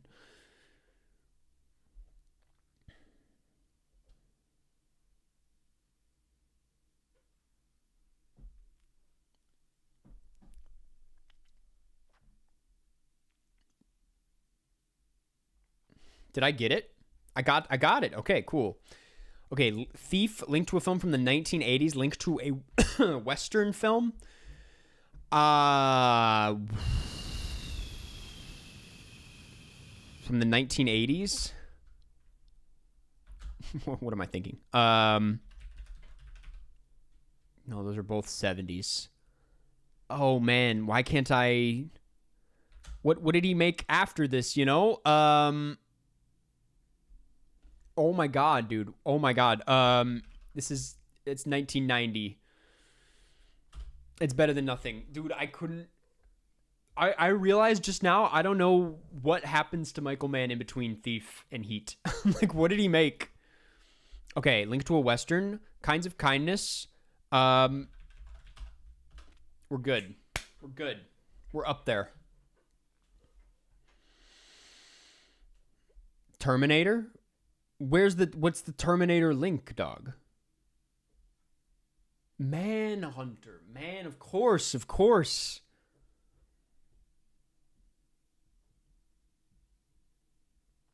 We're fine. We're still first place. We're good. I'm not worried. Power of the Dog, linked to a film from the 2020s. 2020s. Secured it. We're good. Battle Royale is a walk in the park when you know what you're doing.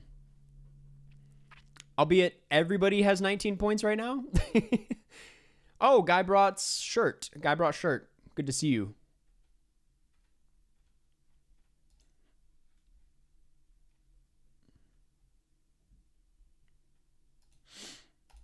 Civil War. Submit the film with the most shared cast and crew. Most shared cast and crew. Fuck. This is tough. God damn, it's probably Power of the Dog.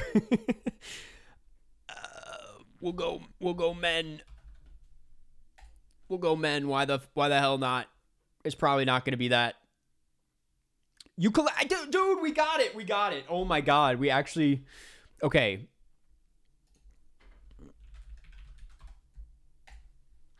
Nice. Got in there. Warfare felt like a bit of a stretch. It was like it was a little out there next to Civil War. Men felt. I mean, I'm not even gonna have this argument because I got the points. So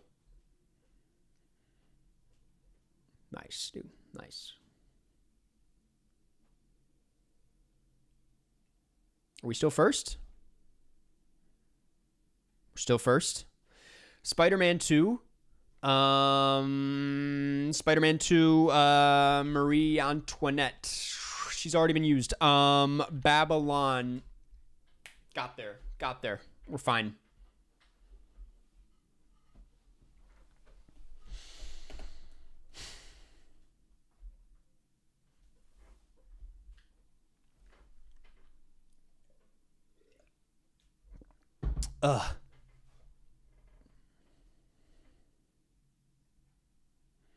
Okay, Babylon, linked to a film from the 2000s. 2000s. It's gonna be. Why can't I think of anything right now? Curious Case of Benjamin Button. Nice. I'm worried that I got the slowest response, though. I did get the slowest response. Damn. Took me a second to get to Benjamin Button. Link to a film from any... Submit the fastest response? Okay, I'm not going to get that. Any franchise. Any franchise. Fucking Spider-Man. The Amazing Spider-Man. Literally the easiest connection to make off of Spider-Man 3.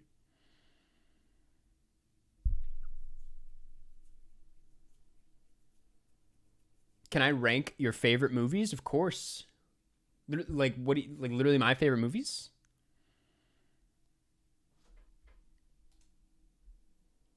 Okay, fastest response. We got to be there. We got to be there. I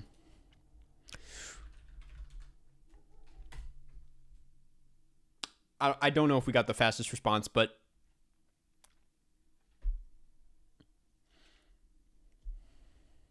link to a romance film. Trying to think of a romance film off the bat with anybody involved. Challengers is kind of romance. Malcolm and Marie. It is. We got there. We literally got there. Okay, we're fine. And then we need an Oscar-winning film. How am I in elimination? What are you talking about? Dude, something went wrong at some point. I thought I'd been playing a flawless round. Oscar-winning film off of Dune Part 2. It's going to be Dune Part 1.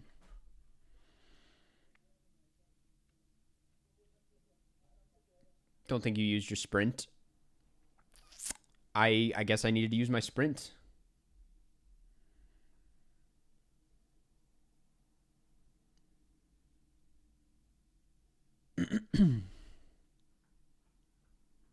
I'm safe now. I'm not too worried, but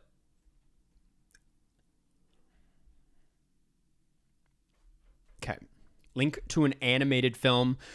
Oh, link to a crime film. What's it called? Miss 45? Pulled that out of my actual ass, dude. I don't know where that came from. I know there's a Christopher Walken animated film. It's called like 9 Lives or something. Is it? Or no, that's not animated.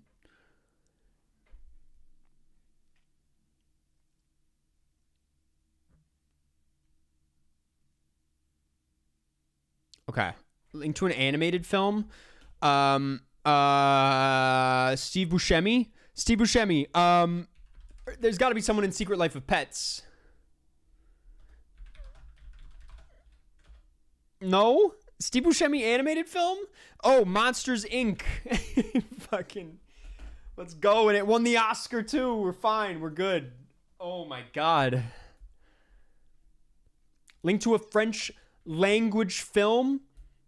Oh, my God. It's like at the tip of my tongue.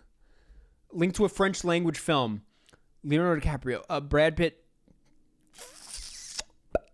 Oh my God. I can't think of it. Oof. I did caught stealing. Dude. Inglourious Bastards. Brad Pitt, most popular unique submission is gonna be. At this point, we're fucked. To be honest, I'm just trying to stay alive. That's not enough. That's just not enough for what we need. What do you mean, most popular unique submission?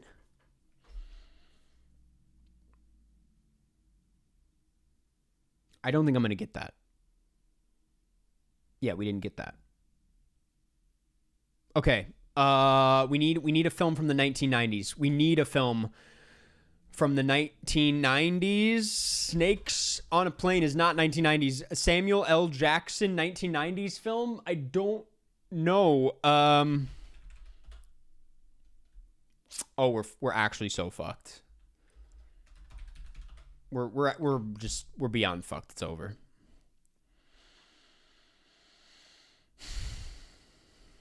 That was a. Oh, you collected this loot. What loot did I collect? What the hell did I collect? Samuel L. Jackson linked to a film in the 2020s. Jurassic World Dominion, of course. I'm somehow still alive. I can't believe it right now. This is crazy.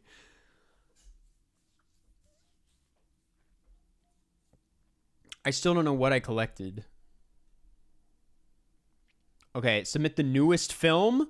Oh my God. This is the newest film. Bradley Cooper. Oh, what was he in? No, that was old. That was Cat in the Hat. That's not going to be the newest film, but I can't think of a newer film. Peyton Manning. No, Marty Supreme? Cat in the Hat. Also, Marty Supreme should have worked. Didn't Darius Kanji shoot? No, I'm thinking Matthew Levatique. God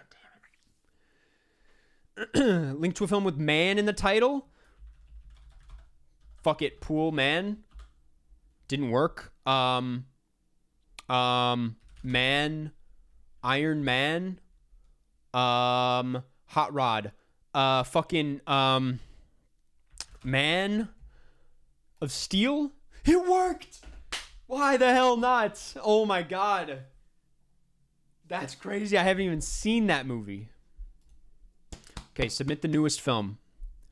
Submit the newest film. Or link to an Oscar-winning film. Man of Steel. Oscar-winning film. Oscar-winning film off Man of Steel. Is there anything there? Is there anything there? Link to the 5th entry in a franchise. Mission Impossible. Rogue Nation. No, Fallout. Fallout.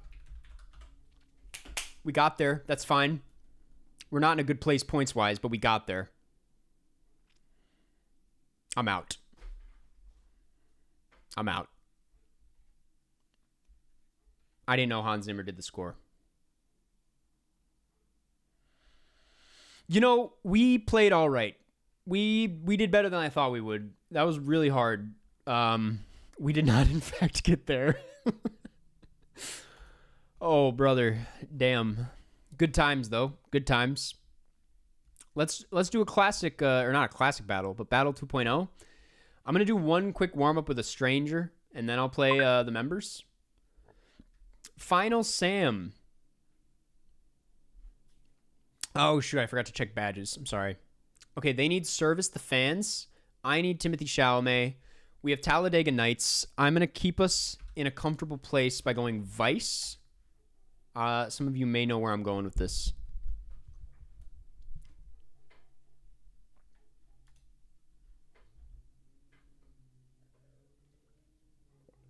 Teenage Mutant Ninja Turtles. Sam Rockwell. Big Short. He's not in that. Sam Rockwell, 3 billboards outside Ebbing, Missouri. They need Service the Fans. We're now off. I think we're fine. Okay, no, we're not fine. That's okay, though. I'm going to go Don't Look Up. That doesn't work. Woody Harrelson, Emma Stone, and Timothy Chalamet? I thought that was a thing. I'm going to go Triangle of Sadness. Doesn't feel like it really works, but okay, that was a huge mistake. Venom, Let There Be Carnage.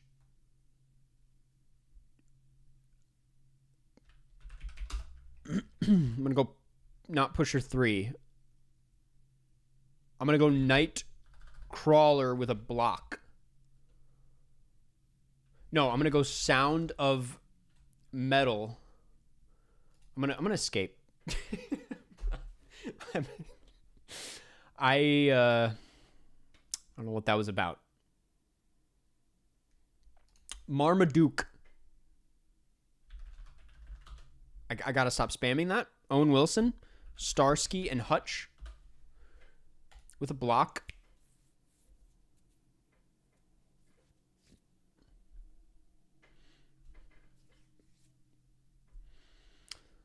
Arthur and the Invisibles. Jason Bateman, Snoop Dogg, Mac and Devin go to high school. Of course.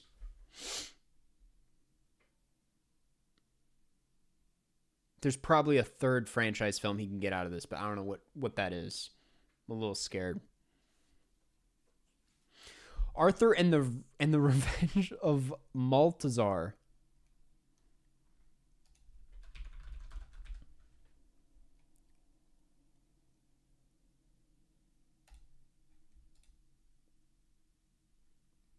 Mia Farrow, Selena Gomez, Amelia Perez. For some reason, I thought there was a... Oh! There was, dude. Fucking. Oh my god. Oh my god. Please stay in Selena Gomez, dude. Ah, what was I thinking? I was like, I know they were in a movie together.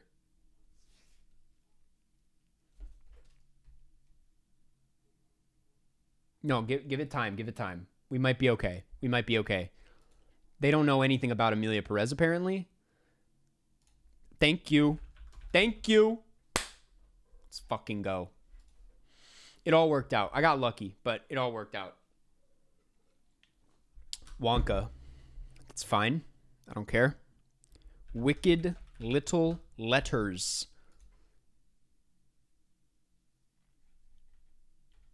I didn't need Wonka. I didn't want it. Alice in Wonderland. Just watched this. God, she's got a crazy filmography, but I can't think. Danny Elfman. Danny Elfman, Timothy Chalamet movie? Tim Burton, Frankenweenie. Oh.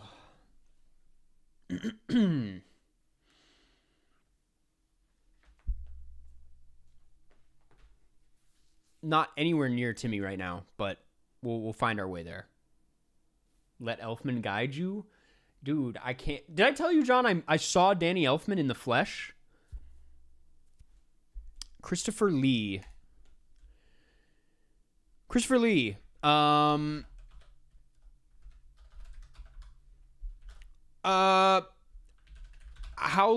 2.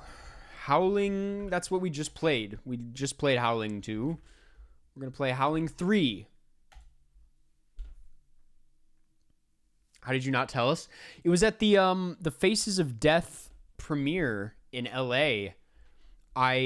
Give me a second before I get into this. I saw more than just Danny Elfman.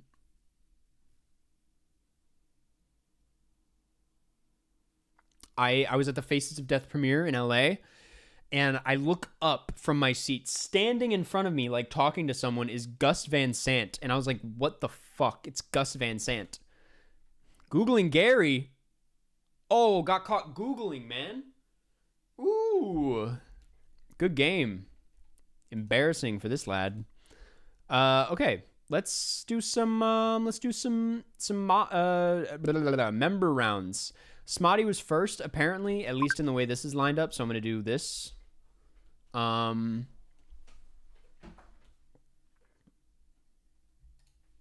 Rush. Hans Zimmer. Boss Baby. You need Timothy Chalamet? So do I. I'm sorry, dog. I don't know what's so cool about badges. I'll check them in a second, though. I'll check them after this. Also, Eddie's Roses, what is your username? Easy A. I thought there was a connection there.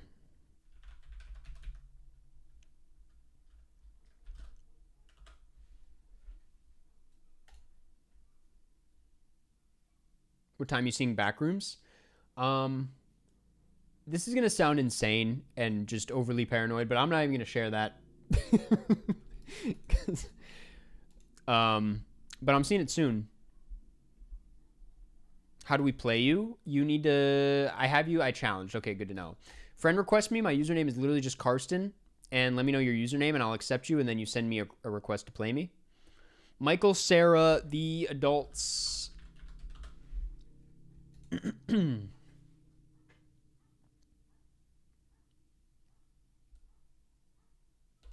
Dream scenario.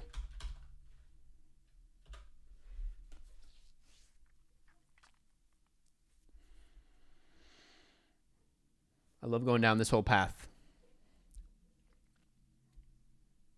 Blocked you from playing a win condition next turn. That's fine. I had no interest in doing that. I wanted to play, what's it called? Drib. Oh, my mind was elsewhere.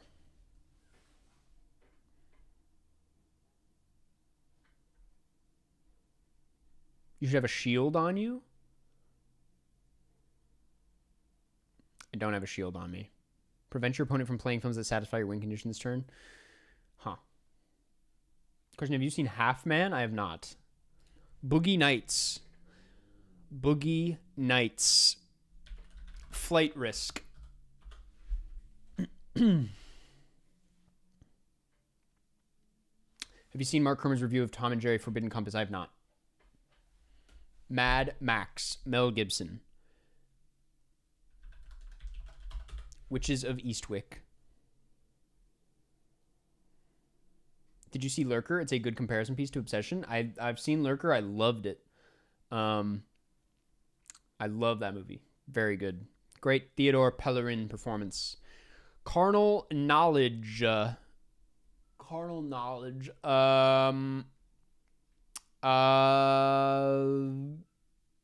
5 easy pieces. Uncomfortable spot to be in right now. Lurker is so underrated. Lurker should have been a much bigger deal. It really should have gotten the treatment that like Saltburn got. You know what I mean? Easy Rider. The last movie. Where are you going to go from there? You know?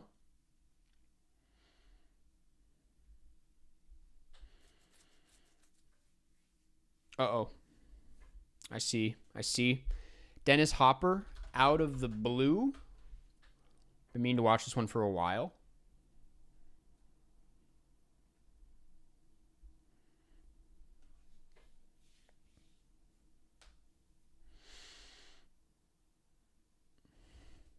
I got you on that one. Don't play with me when it comes to Dennis Hopper. The Sixth Sense. The Sixth Sense. Am I dumb? I'm not. I'm not at all.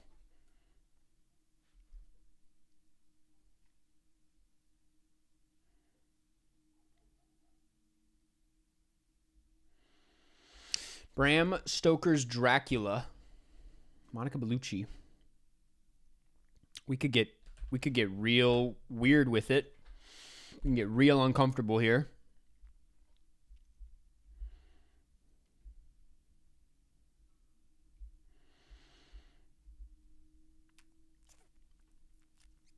I'm going to be transparent, by the way. I feel really bad because of how long it took me to get to this point, but I have time for 2 more member rounds. I just checked the clock, and I did not realize where we are or where we were. Unfortunately, I have time for 2, and then I have to see Backrooms. And I know I say this every time, but next week I will legitimately make it up and do better at the scheduling, and we'll have time for more of this. But Vincent Cassel, Shrek.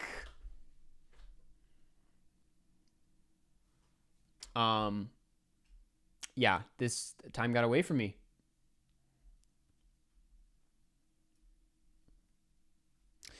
Michael, 2026. Michael, interesting. I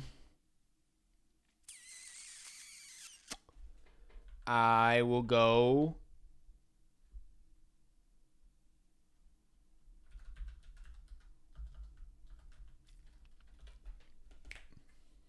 Bet you didn't know he directed that. I don't really know where I'm going with this one. Whoa! Christie, interesting. Did not expect that. Reality. Or you know what? No, Immaculate.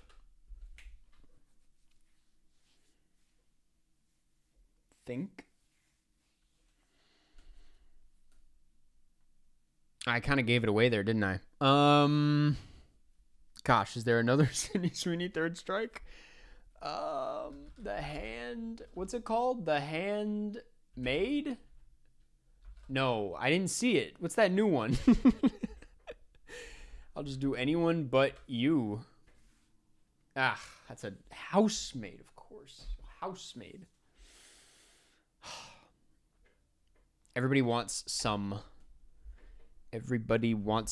slacker. Get it out of the way. What about Collins? We're going to do Collins very quickly.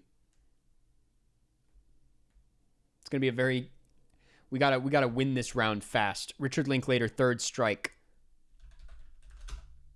What's it called? Walking Walking, still walking? No, that's Coriata. What's it called? Yeah, damn. Richard Linklater, Boyhood. Boyhood, not bad. Not a bad play, I don't think. I'm going to rush you for no reason.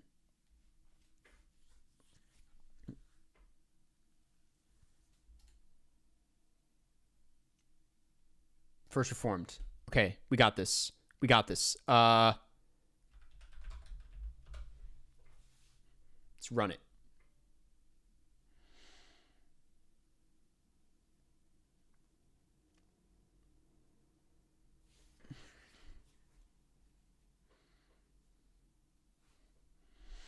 Oh, fuck you.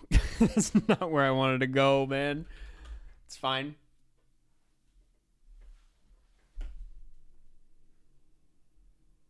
Best 80s film.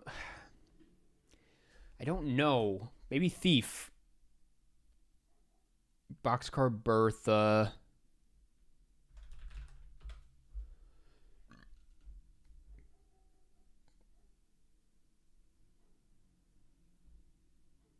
Oh my god.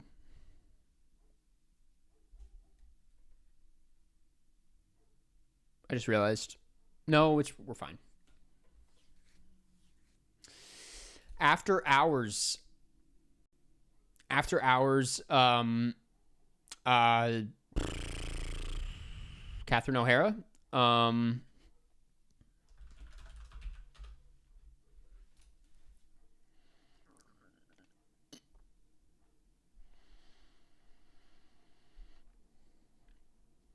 Party Girl. Parker Posey. Party Girl. Was she in Clock Watchers? She was.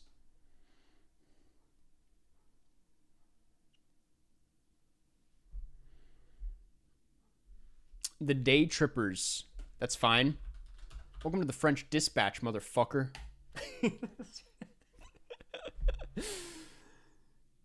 Oh. We got there.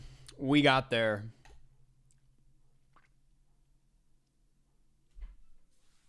Nomad Land. Nomad Land? We'll go the Rider.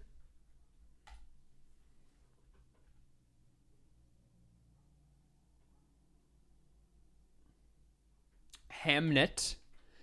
Hamnet, Chloe Zhao, or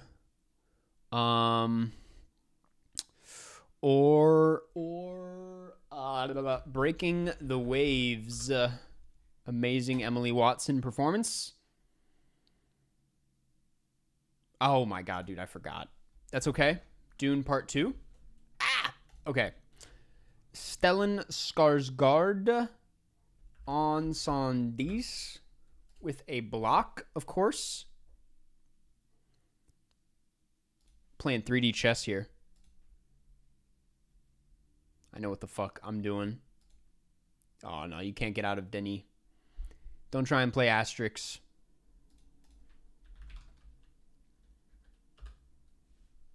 What the fuck, man? That's fine. We'll go Maelstrom. It's an even worse place to be. Actually, that's the fucking game, I just realized. I didn't even realize we were at the end of the game with that one. Ooh, can't get out of Maelstrom. I'll say that much. God damn, good game. Good game. That was nice. All right, I'll play Hoofus's and Eddie's Roses. Hot Fuzz fan, I'm very sorry.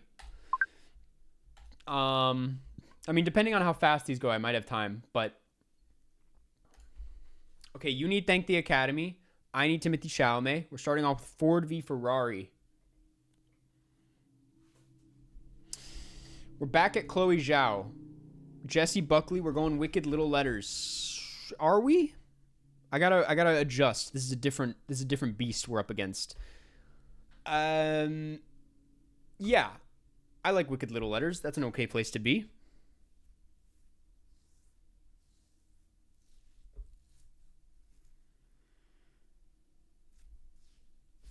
Beast. Okay, Beast, Jesse Buckley. Timothy Chalamet, Jesse Buckley. It doesn't exist. We're going no. We're going what are we going? We're going Lost Daughter? Feels safe. With a block, of course. We don't need to be too worried about The Favorite. That was like 2 Oscars, I'm pretty sure. I'm thinking of ending things. David Thewlis, we're going to go right to Naked. We're going to get into Mike Lee territory. Coleman was in Wonka. I didn't even realize that. Bro, I haven't seen that movie. Peter Lou. This might be bad for me, to be honest. I'm going to rush you. I don't know why. That felt right.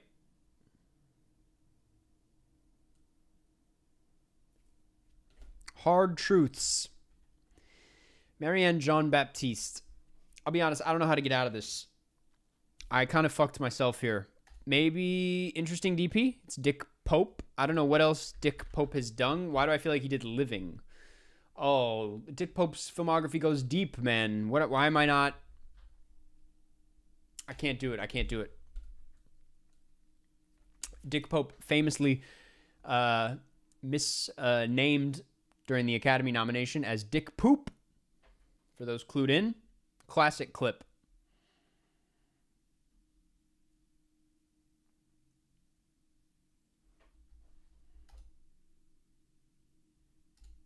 Project Hail Mary. Oh, well, you forgot about the DP to that film. Little fellow by the name of Greg Fraser.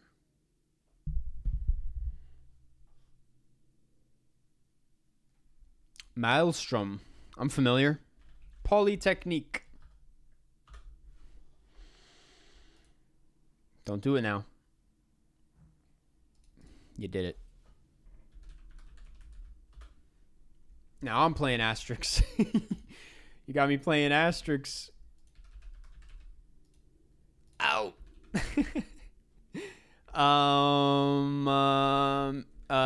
Mommy?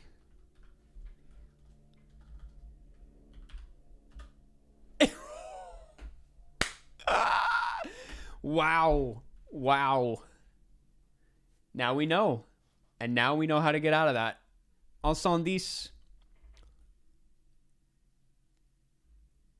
I know. I see you.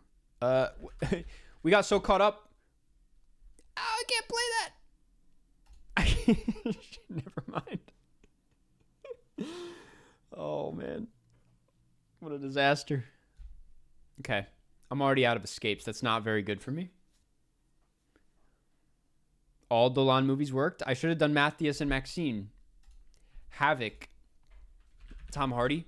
Pusher. Why did I think he was in that? Pusher 2. Why did I think he was in that? He's in Bronson, of course. I'm thinking of Mad Mikkelsen. Mad Max Fury Road. Think. Zola. Why the hell not?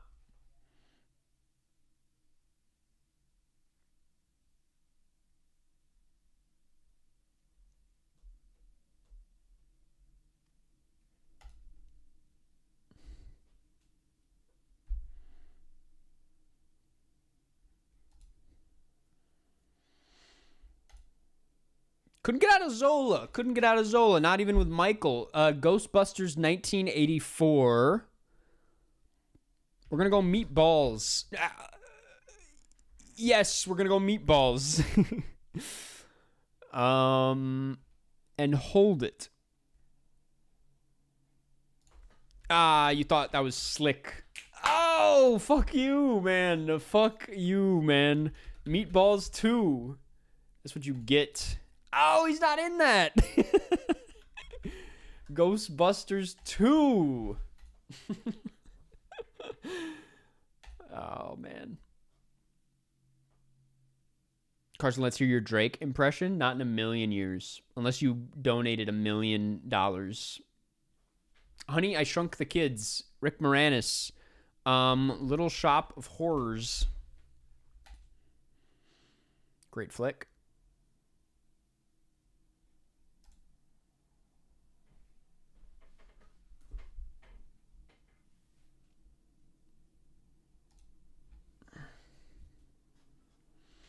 The Hunger Games. Now we're getting somewhere.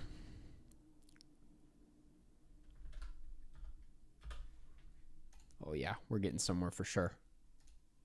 Rush that. Why the hell not? Bam. We're in it. Block it.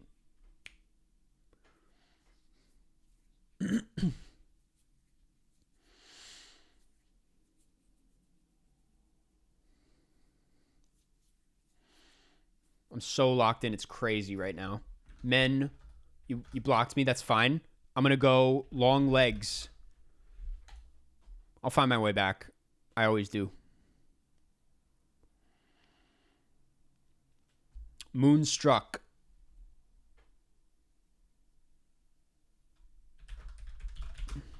Witches of Eastwick.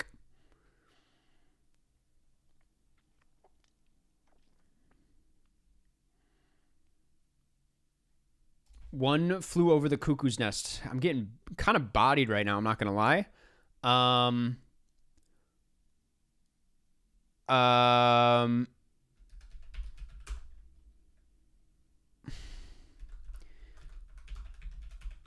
I'll go The Departed. Probably the dumbest thing I've ever done in my life. That's game.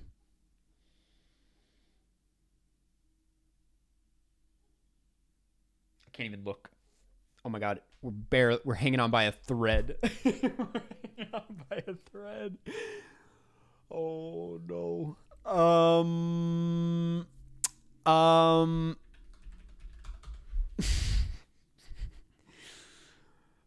man, when I realized what I did, I was like, "Oh, that's not good. That's not good at all." We just need one Timmy movie. We just need one Timmy movie. Terrible play, I know. I was like, let me take care of The Departed so that he can't play that. Only to realize that it's Leo, which is an Oscar nightmare. Okay, good game. One last round with Hot Fuzz. I thought it was Eddie's Roses, though. Eddie's Roses was next up. No offense, Hot Fuzz fan. And then Colin.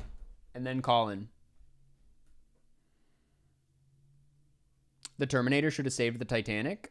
No, any James Cameron was enough to, I feel like, take it over the edge. Thank the Academy. Timothée Chalamet. Ferrari. Michael Mann. Penelope Cruz. Parallel. Mothers. Penelope Cruz in La Bola Negra, very good, by the way. Really good performance.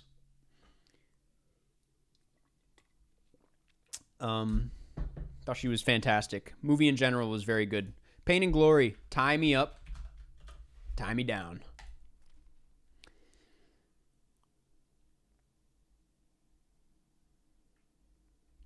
Puss in Boots, The Last Wish, Antonio Banderas, Indiana Jones, The Dial of Destiny, one of the worst movies I've ever seen. Fuck! Okay, Star Wars.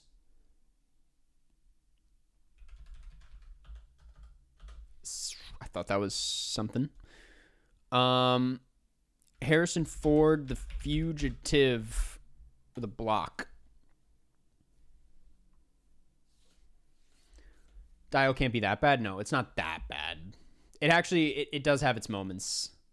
More American Graffiti? That works. That via Dion M. Cheese? Fuck. How the hell, bro? Another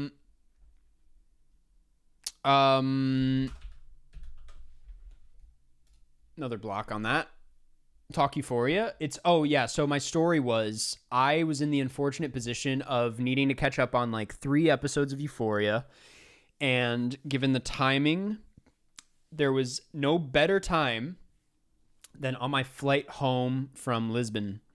And so I had to watch 3 episodes of Euphoria, 3 of the most explicit episodes, I should say, on a flight with a bunch of other people. The conversation.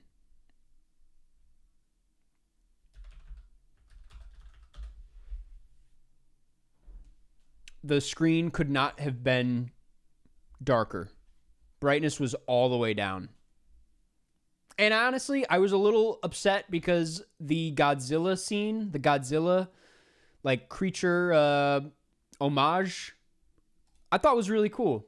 And I was like, I'd actually love to like rewatch this proper. But there's like a certain part of it where I was like, I can't be watching this on the plane. I really can't. All that jazz. It's gonna be an escape because we're in Oscar hell.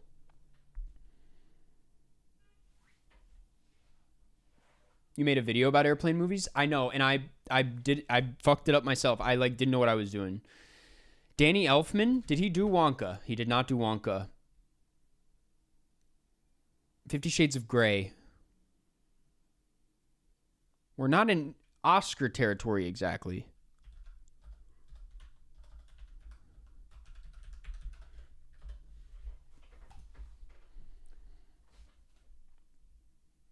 Oh, dude, give me a break, bro. Give me an actual break.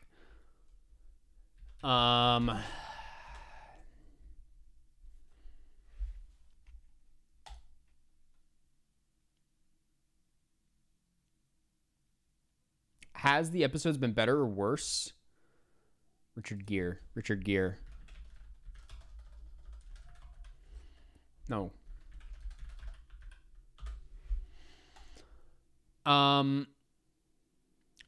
There are aspects of this new season of Euphoria that I think are really cool.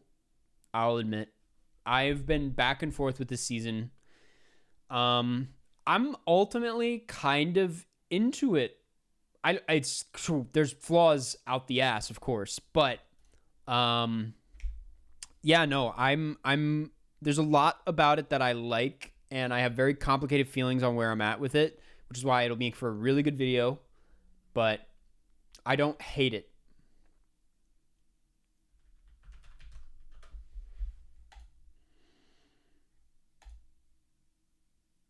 I think Alamo is a really great character. I think the Alamo stuff and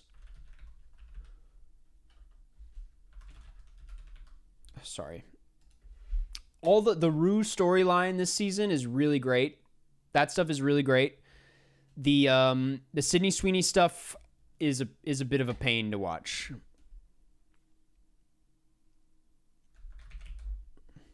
Tuner's not on here yet.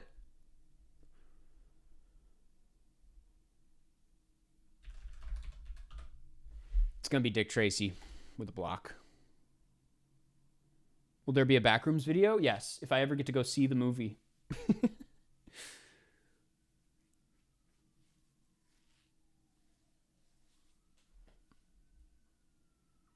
Why were those grandmas judging you at the hospital?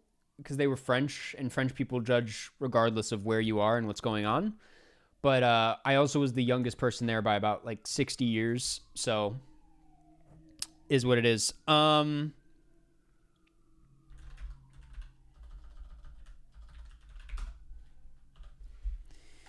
not a fan of where we are.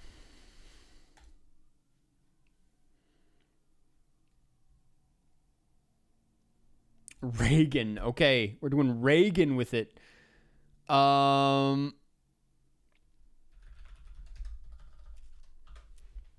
This feels like a safe place, relatively.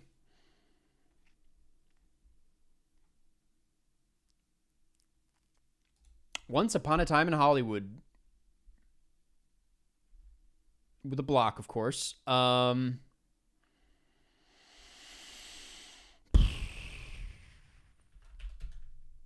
Right? Right? Not bad. Is that a problem? Is that going to be a problem?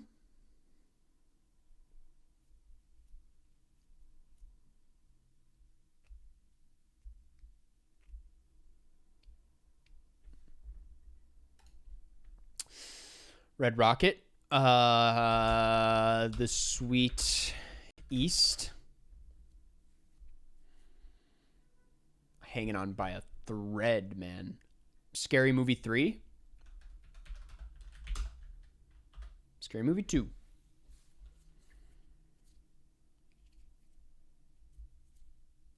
One Battle After Another. Oh, man, you need 3 more? Jesus Christ. I'm getting my ass kicked, man. Wasn't someone in the... No. I'm going to escape. That's the safest thing I can do.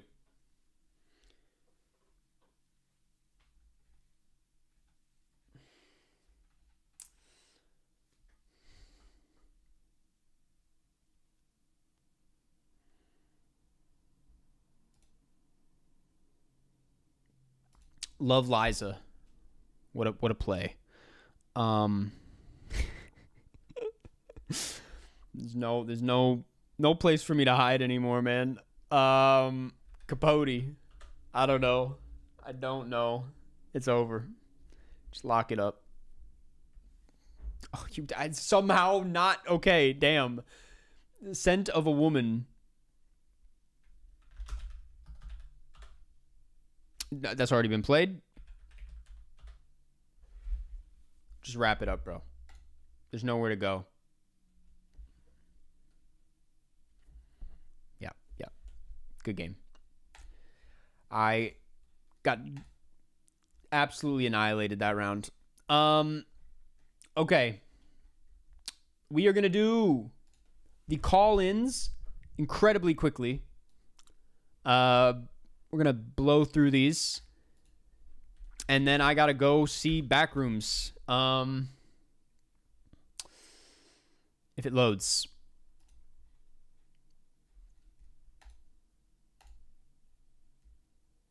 What is it? What is this making me do? Will you see the Backrooms wearing the Barca jersey? Probably not, actually. I will probably change. Okay. Let's run some of these. I don't know why it's not giving me the transcript. Weirdly. Just a little annoying. Oh, because they're not voicemails. Okay. All right. If you didn't know, every week we do these things called the call-ins, where you guys can call a number, that number being this number. And you can ask or tell me your favorite movies. Tell me what you're looking for in a movie, and I'll give you a movie recommendation based on that. We're going to run them this week, starting with this one. Hey, what's up, Karst? What is up? I'm watching the stream right now. I got to bail in a bit because I got to go play D&D. But what a good time. Pretty simple prompt for you today. Just a non-horror movie that's got body horror in the third act. So things like Akira or Hoppers, but it doesn't have to be animated. All right. Thanks, homie. Interesting. Non-horror movie that has body horror in the third act? Like, technically, Hoppers is funny. Yeah, legitimately Hoppers. I'll say Hoppers, because, like, I'll recommend it even beyond just this prompt. Like, you should watch that. But also... Terminator 2, in a way. Terminator 2 has body horror. But I'll say Hoppers and Terminator 2. I like it. Also, I have confirmed this guy has called in before. But moving on. Good evening, Carson. This is Mr. Mitch 2000. Good evening, Mr. Mitch. Short, I think my last one was 2 minutes long, and I apologize for that. My top 4 movies are Trap and Night Shyamalan, The Fugitive, Office Space, and Filmage, a documentary about the story of Descendants and All. It's my favorite movie of all time. Would highly recommend you check it out. I'm looking for something in regards to the editing. I want a movie that has crazy editing, but also still makes the story make some sense. Mm-hmm. That's what I'm looking for this week. Love what you do. Have a good day. Thank you. Good to know. I like your top 4. Those are very like distinctly like kind of stylish and uniquely directed movies. That top four. Trap, mad respect. Fugitive, great film. Office Space, amazing. As far as like interesting editing goes, I sound like a. It's maybe not like all over the place editing, but Close Up by Abbas Kiarostami is an interesting one to check out. I think if you haven't seen it, I think it'll be up your alley. I think you'll dig it. Check out Close Up if you haven't already. And also, okay, I just watched it, and it also has kind of like this disorienting edit, and it's very good.